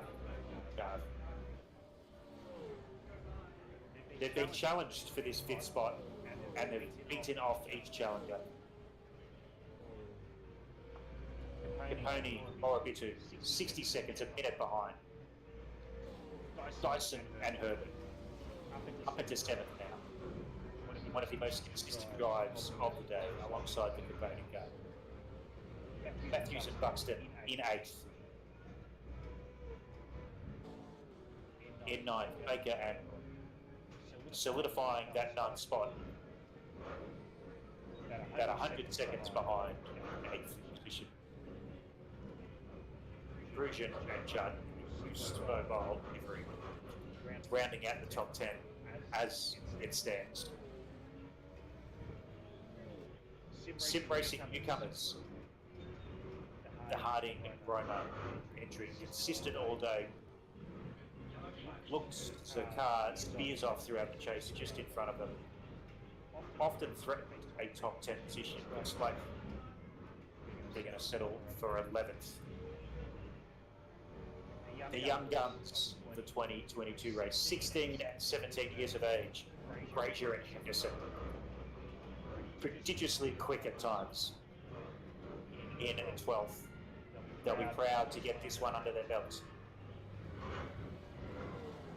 Nunes and Charletlio racing out of the Racecentre. Gabriel Nunes will take his car home, sitting comfortably in 13th. And Brian Roberts flown under the radar, kept out of the way of the pace cars, the pace setters. Run their own race, and they're going to finish this race. Just as Zaza's and Grant are. 15th, and a whole lot of fun to spend a Sunday afternoon. Head back to the front, and the lead is steady. 20 seconds. 8 laps to go. I think McLennan can definitely feel the heat of Zani chasing him down with a gap just on 20 seconds now. That is reducing, but now they're actually matching for lap times, only half a second difference. That won't be enough for the Zani Jewel Lee combination to chase down, but they are trying as hard as they can as we see Zani coming through the chase now while the leaders are going through Hell Corner. As we saw, like, if they didn't get caught up in that incident with the back markers there before, as you said, 10 seconds, that could have been a 10-second gap we were commentating on with 6 laps to go, and we would have been licking our lips waiting for that finish, that checkered flag to come through. But at the moment, it looks like a tall order, but there are some back markers in ahead of McLennan Mark Young entry. So we will see. That looks like the Justin O'Brien entry of the number 17, Dick Johnson, which are quite accomplished drivers. Hopefully finishing in the top 5 for them. They've been quite solid in Queensland, but anything can happen here at Bathurst, and it always does. It's been good not to see any clouds sweep over and dump a major thunderstorm, so it's been a relatively dry race and very sunny race indeed. Very hot conditions here at Bathurst as the boys are hitting 30 degrees, 35 degrees, and more like 60 degrees inside the cabin. So nutrition are very important towards the end as we see the Just O'Brien letting the leaders through. Gap down now to even 19s. That's 1 second in a lap, and we've got less than 6 to go, less than 7 to go, sorry. So probably not enough. Starting has forced Chris McCullen to pick up the pace. They started this stint with 30 and then 40 seconds up their sleeve. They were doing 2:02s, a 1:59.7 last time from Alex Zone. Has forced Mr. Chris McClellan to put into 2:00, and that time around a 2:01 with a bit of traffic. They have kept the pressure on. And you mentioned that incident, you mentioned the drive-through penalty, but every team in this race has an if, but, or maybe somewhere in today's narrative. You can't think about those things now, you have to look at what's in front of you.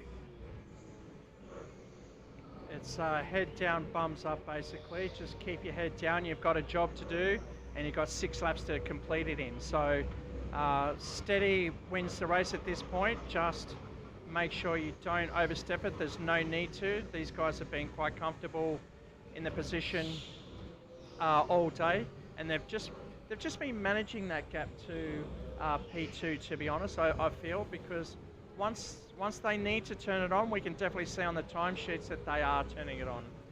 But Zani, Lee, and Jewel combo have definitely forced them into that position. So credit to these guys, guys at Racecraft in WA, definitely doing the Sim Centre proud, as they do not use R Factor 2 as their main platform. So for them to adapt to this platform is a credit to these guys as well. But McLennan Young well deserved. It's not over yet, but they've been solid all day. A couple of glitches with the driver swapping, but we're back with 6 laps to go, and a 16 lap gap. It's dropped down now. 159.7 again. Zani and the McClellan team haven't had their own way. The start of the race, the speed they showed in qualifying. After that first stint, we thought this may be a race that they could control, but they haven't been able to control it. They've had to chase. They've had to hunt down cars in front of them. Low second sector for McLennan over the top that time around. Just quickly see the rest of the field. We've got Collins, Pritchard. Headlights are still on. Not too sure if that is Pritchard or not. The lap times are 2:04, so my guess is that it would be Pritchard in the saddle for this stint. Elder Tab, top of the hill, chasing down Pritchard, but big job ahead of them. They've definitely stretched the gap, but again, there's only 5 laps to go in the race, so they look quite steady in there. And Just O'Brien in his own, just caught up with the other shell car, just come undone there, so he's lost a bit of time. Capone, Morabito in the Irwin car. I've been saying it all day, they've been very solid, sitting in P6. It's a shame. Dynan and Herbert, they're up there at the start. They are number 7 on the car and number 7 in position. So it's 7s all the way. Probably go and play the pokies after this. 777 brings up the jackpot. 15 seconds to go to the front. I've just received a message.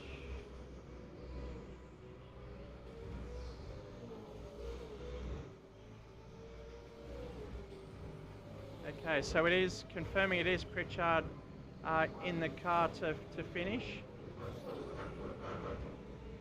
And so he's doing a great job there for the MJ Bill Constructions Ford Mustang.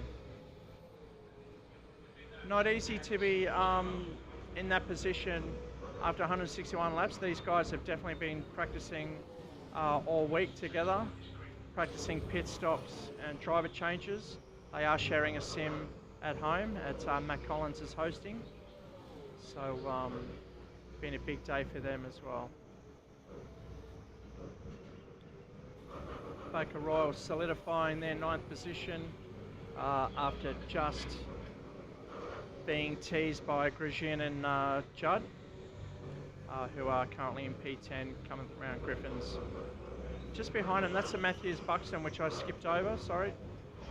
They're doing a solid job in 8th. They've lost a lot of time as we saw that incident at the cutting, which is where we're at the moment. Very unfortunate, but they had to skip back to the pits and go again. Currently in P8, Baker Royal 9, Grosjean, Judd 10. Back through P11, John Harding, Lachlan Roma in the Monster Energy car for Slowpoke Racing. They've named that team themselves. That's not me giving them that name. Then you've got Breyer Henderson in P12 for Castro, doing a great job and hopefully enjoying themselves. Nunes Cheleglio, oh, there's a big group here. It's like 6 cars up ahead, all trying to get through. That incident was caused just at the dipper, where the leader, Chris McClellan, only just snuck through a stricken Holden Red Bull racing car. And in doing so, I think, a sort of concertina effect. But it looks like the 2 leaders have got through relatively unscathed. The gap, 14.3 seconds, roughly where it was.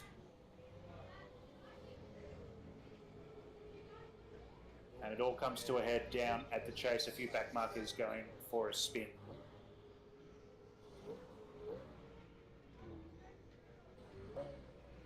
And a couple of scary moments.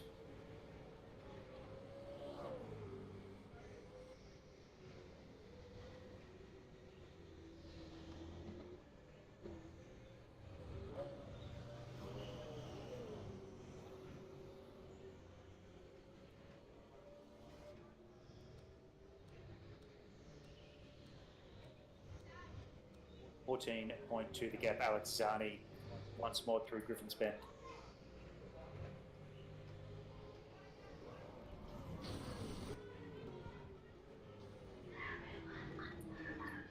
Into the cutting, very, very tight line. Using every inch of asphalt. This is the moment from a lap ago. It's not over till it's over, and this certainly could have changed things. We see big hit from Kazazis and Grant hitting the wall there, stricken on Skyline. It's not the first time tonight, but it's really hard to get the car to turn around as they get stuck there in the way, waiting for the other cars to come through, but they've just got through Baker Royal. That was the race leader, the first one onto the scene. Would not have known where that car was or where it was facing. Oh, look at this next bunch coming through, trying to get through as well. That's pretty much the whole, a third of the field just in one spot there. Really difficult to let everyone pass, but they've done a decent job there as we go back live.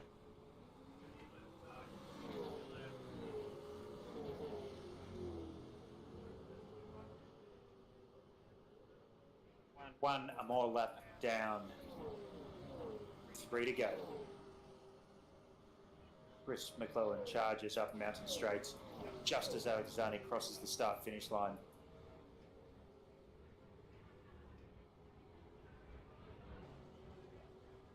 .2013 that time around for McClellan.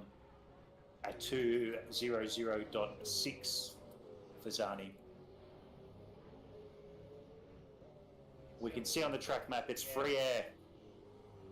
There's a quarter of the lap before he's going to run into traffic again. You'll like that. Gets it wide. Clatters the wall. Clatters the wall. Gets away with it though. I'm sure that will not have gone unnoticed at the Perth Racecraft Centre where they will be egging Zani on. Dipping under 13 seconds now.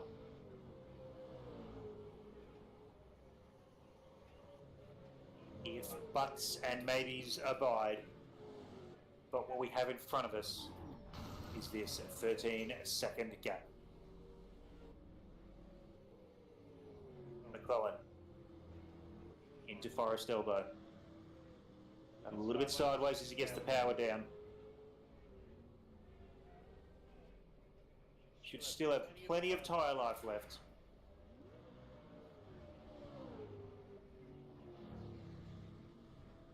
Car turned around at Griffiths Bend, but it's got going again. It won't affect these two.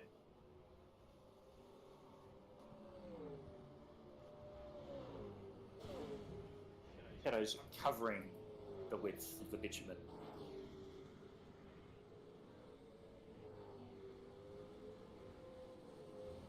Cars are largely spread out amongst the field.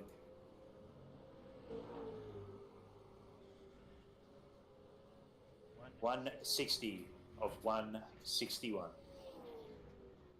Chris McClelland and Mark Young. Privateers in this year's Racecentre Bathurst 1000, driving, representing the Down Under Series. Into Griffiths.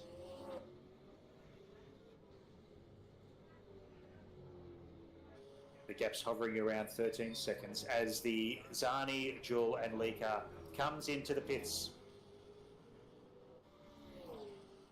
I think this is an admission that was arguably too far, a step too far. I dare say John Lee has got into that car now.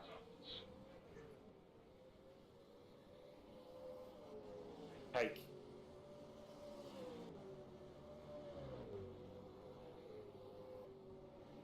WAU car all the way home.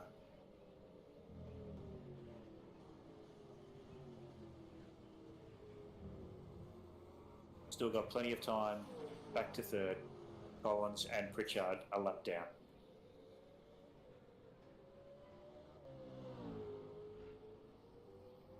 It's a race dominated by Sydney and Perth, by New South Wales and by Western Australia. but a race that looks like it's going to Victoria for the first time.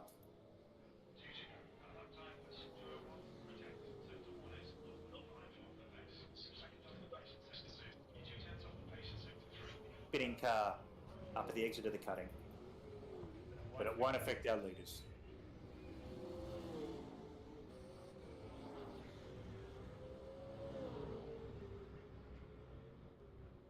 Last lap of the 2022 Racecentre Bathurst 1000. Chris McClellan. What he started 7 hours ago, he shall finish. Quickest lap in qualifying. Blitzed the field with a 1:58 flat. Up until recently held the best time for this race as well. Only a gallant Alexani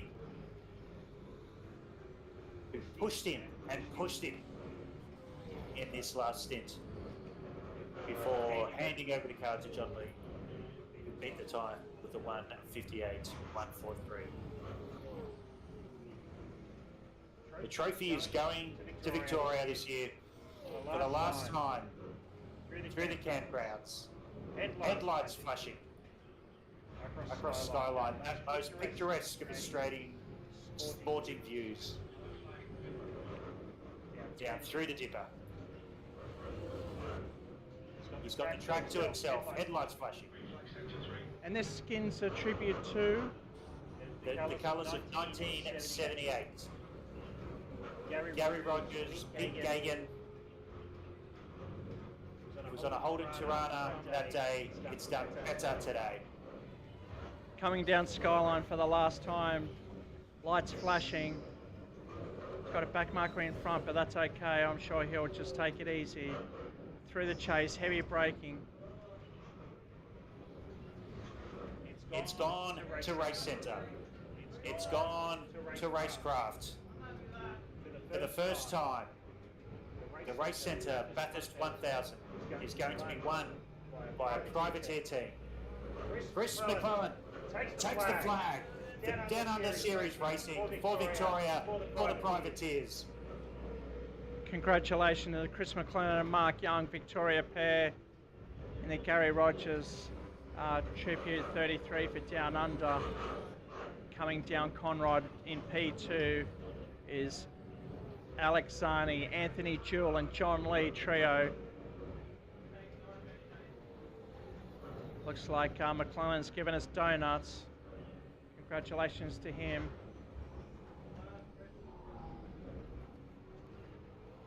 Well-deserved effort, 161 laps, finally over.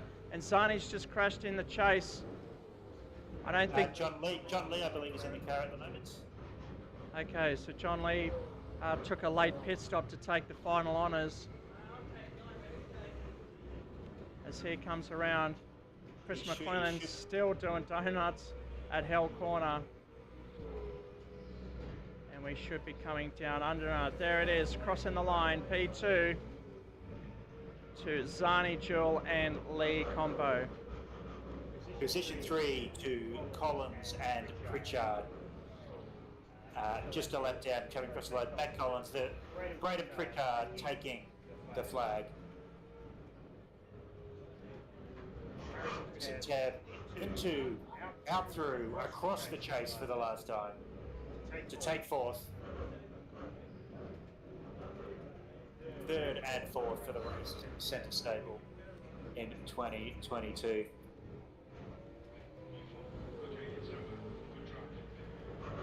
Great effort from the boys here. 161 laps. That's I think we just under the 6 hour mark. And on full motion sims with direct drive steering wheels, giving you the full strength of the real car. Just waiting for the rest of the field to cross the line here. 5 hours and 42 minutes.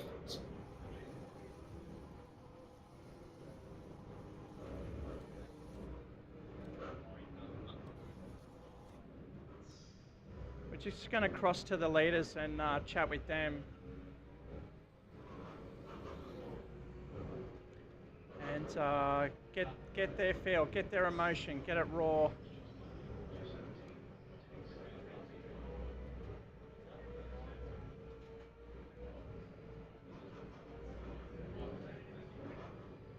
Wasn't without drama, wasn't without mishap. Every team in that field will have an if, but, or maybe situation.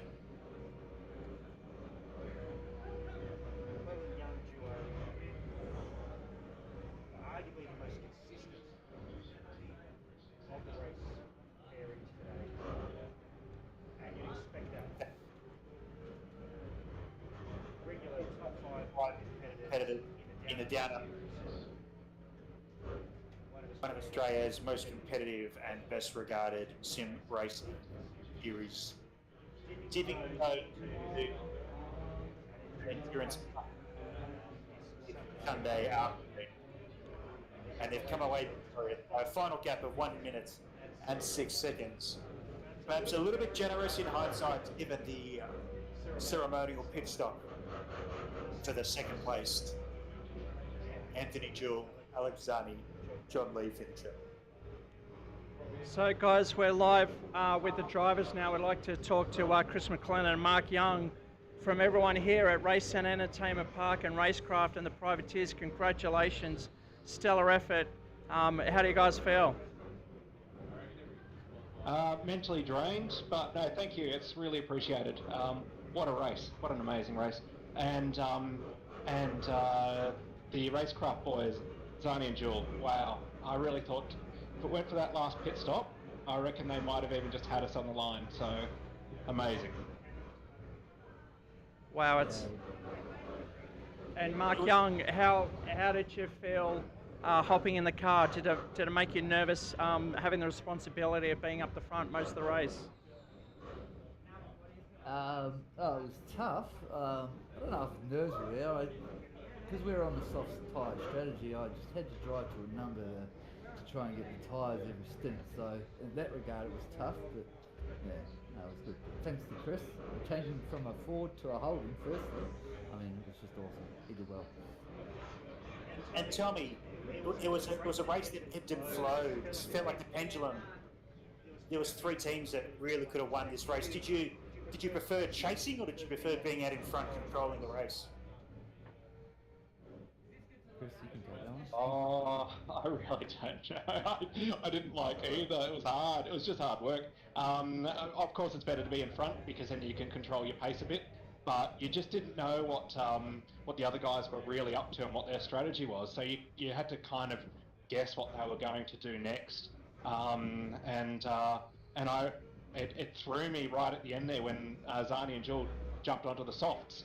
We knew it was going to be on because how quick they were on the hard tyres. So just glad to be through that last stint and holding first. Well, we saw them actually, Zani, Jewell and Lee. I don't know if you guys are online at the moment, but you know, they got caught up in an incident on Hell Corner, unfortunately. Just got clipped by a back marker, so that cost them about, we reckon, about 10 seconds, so that helped the cause as well. Have we got Zani online? It doesn't look like we've got them in the server. They've all backed out. Oh no, they're there. So I'm not too sure if those guys can actually talk with us, but we've trying to get in contact with Zani and Jewell. What about Collins and Pritchard, P3? Fantastic, solid job for P3 all day. Do you feel like you could have, how you feel with the third step of the podium? Look, I think we're really happy with what we achieved. Boys, I'm on the mic now. I wasn't expecting to be in the top 3, put it that way. Well, you guys did a fantastic job. Pritchard definitely doing his job to keep the car up there, and you guys kept the panel straight and the wheels aligned to bring home P3. Fantastic job. Is Pritchard exhausted? You guys are pretty hot in that house at the moment? Yeah, look, you know, I was really, you know, worried about taking that last stint, but, you know, I think, I managed the tyres well. I think we both did during the race, and yeah, I think we both did really well, and I'm glad that we came away with the top 3. Well, congratulations, guys. You did fantastic. Yeah, I'm here now, by the way. Who, is this Zani? Zani. Alec, fantastic job, mate. You were definitely pushing. Unfortunately, he came in just at the wrong time to challenge Chris on the checkered. But mate, congratulations and thank you very much for racing with us here today. No, that was awesome. Look, the leaders were rapid.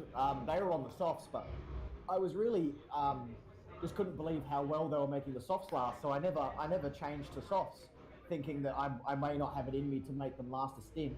But that last stint, I managed to hold the pace throughout it. So now I kind of wish the whole endurance race I kind of used slicks, the softer ones. But they were seriously quick. They commanded most of the race from start to finish, other than those little issues at the start. So yeah, they smashed it. They deserve it. Yeah, and you've got to give credit to Jewel and Lee as well for carrying the car over the line as well. Oh, of course. Like, as always, huge thank you to John Lee as well as Anthony, running this joint, doing, trying to get events together and help out. And thank you to you guys for setting this up and doing this event, the live streaming. It was awesome. Like, the adverts were awesome. The layout, awesome event, man. Ran smooth from start to finish. Absolutely awesome, especially for sim racing. Yeah, it was a good spectacle, and we love to bring it to you once a year. And thank you for joining this year. We had to delay it a couple of times through scheduling issues, but we got there in the end, and the race is over. 161 laps, P2. Congratulations. And how are the boys at Racecraft feeling at the moment? Oh, I'll tell you what, I reckon everybody's pretty knackered and excited to go home and have more beers, if I'm honest. But yeah, everybody had heaps of fun. All of us were kind of expecting some sort of lobby issues, like always with this sim racing stuff. But everybody's just chuffed the fact that it was from start to finish, practice to the race. Everybody just got to run smoothly. It was awesome, absolutely awesome. Yeah, it was definitely a relief to have it hold up the whole race, which is R Factor 2 is very good for. And yeah, now we're able to, emulate one of the greatest races in the world, and we're glad to be at Bathurst Mount Panorama. We miss it once a year. I mean, we visit here once a year, and we miss it in between races. So glad to be back, glad that it's over, and we're glad that the 15 that started are the 15 that finished. Usually there's some DNFs, but you guys and everyone in was very solid. And yeah, congratulations to all the drivers at Racecrafts. For guys that haven't been in the Sims before, you guys did pretty awesome. Really great to see. So hats off to the guys at WA. I just want to cross and see if the O'Brien Just team are online with us. Yes, we are. Yeah. Hey guys, how you going? Pretty good. Pretty knackered. Yeah. Yeah, it's a long race. I mean, you guys did well in Queensland. Being quite hot, you would have been sitting next to that window too. You probably would have felt the heat come through that glass pane of yours. Thankfully, the air conditioner and fan were on, so we kept pretty cool. So whose house is it? It's Stephen's house, isn't it? It is, yeah. Yeah. Okay, and just to confirm for the viewers at home, Stephen is the one without hair. Yeah. I'll say it, on the balls one. Okay. Oh, I didn't want to say that. Follically challenged. Okay. All right. So, congratulations, guys. You did awesome. You've done this a few times before. How does this compare with your other races? Well, more intense, I think. Yeah, definitely. With all players, but it was a lot of fun. Yeah, no, it's definitely good to have you guys in. What was your biggest challenge, do you think? The pit limiter. Yes. Going into the pits. we got 3 drive-through penalties at the start, just because before we realised we weren't we were coming too fast into the pits, and it took us 3 penalties before we realised that. Yeah, right. Okay.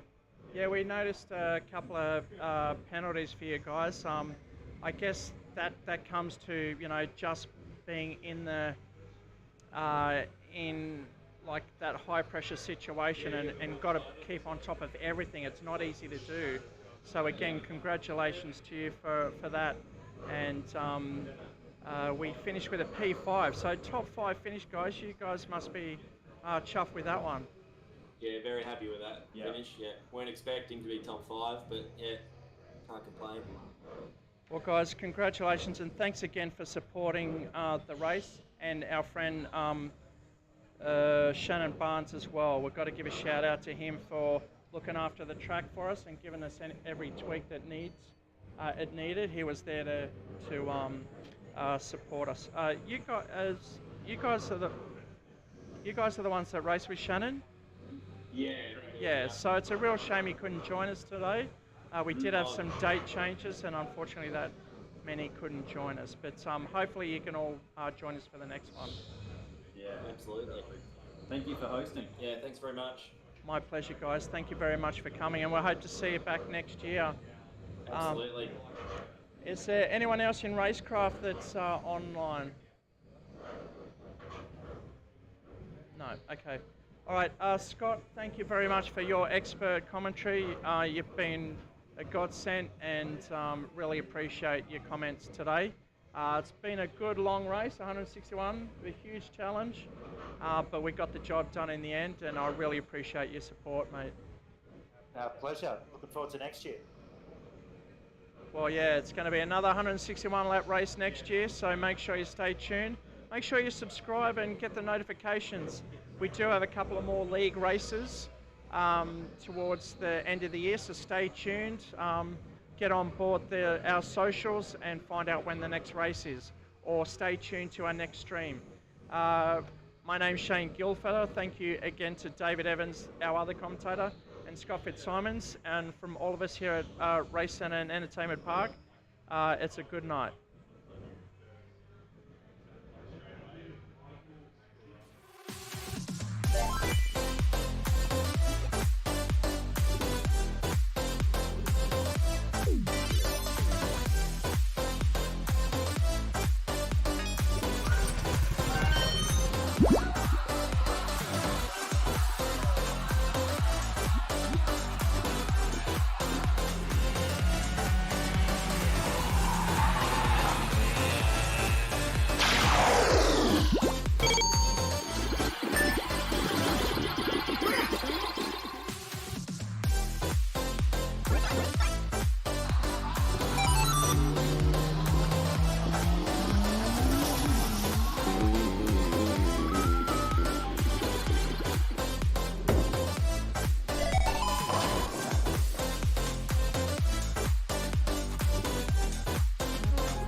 There is nothing like the mountain, the speed, the history, and most importantly, the sound. It's part of the Bathurst 1000, and now it's part of your whiskey too. Aged to perfection with the sweet sounds of a roaring V8 pumping through each oak barrel. Like a perfect lap of the mountain, each sip will leave you wanting more. For the second year, Ned Australian Whiskey brings you the 2022 limited edition Sounds of Bathurst Whiskey. And this year, Ned have taken it up a gear. The boldest drink for the greatest race in Australia.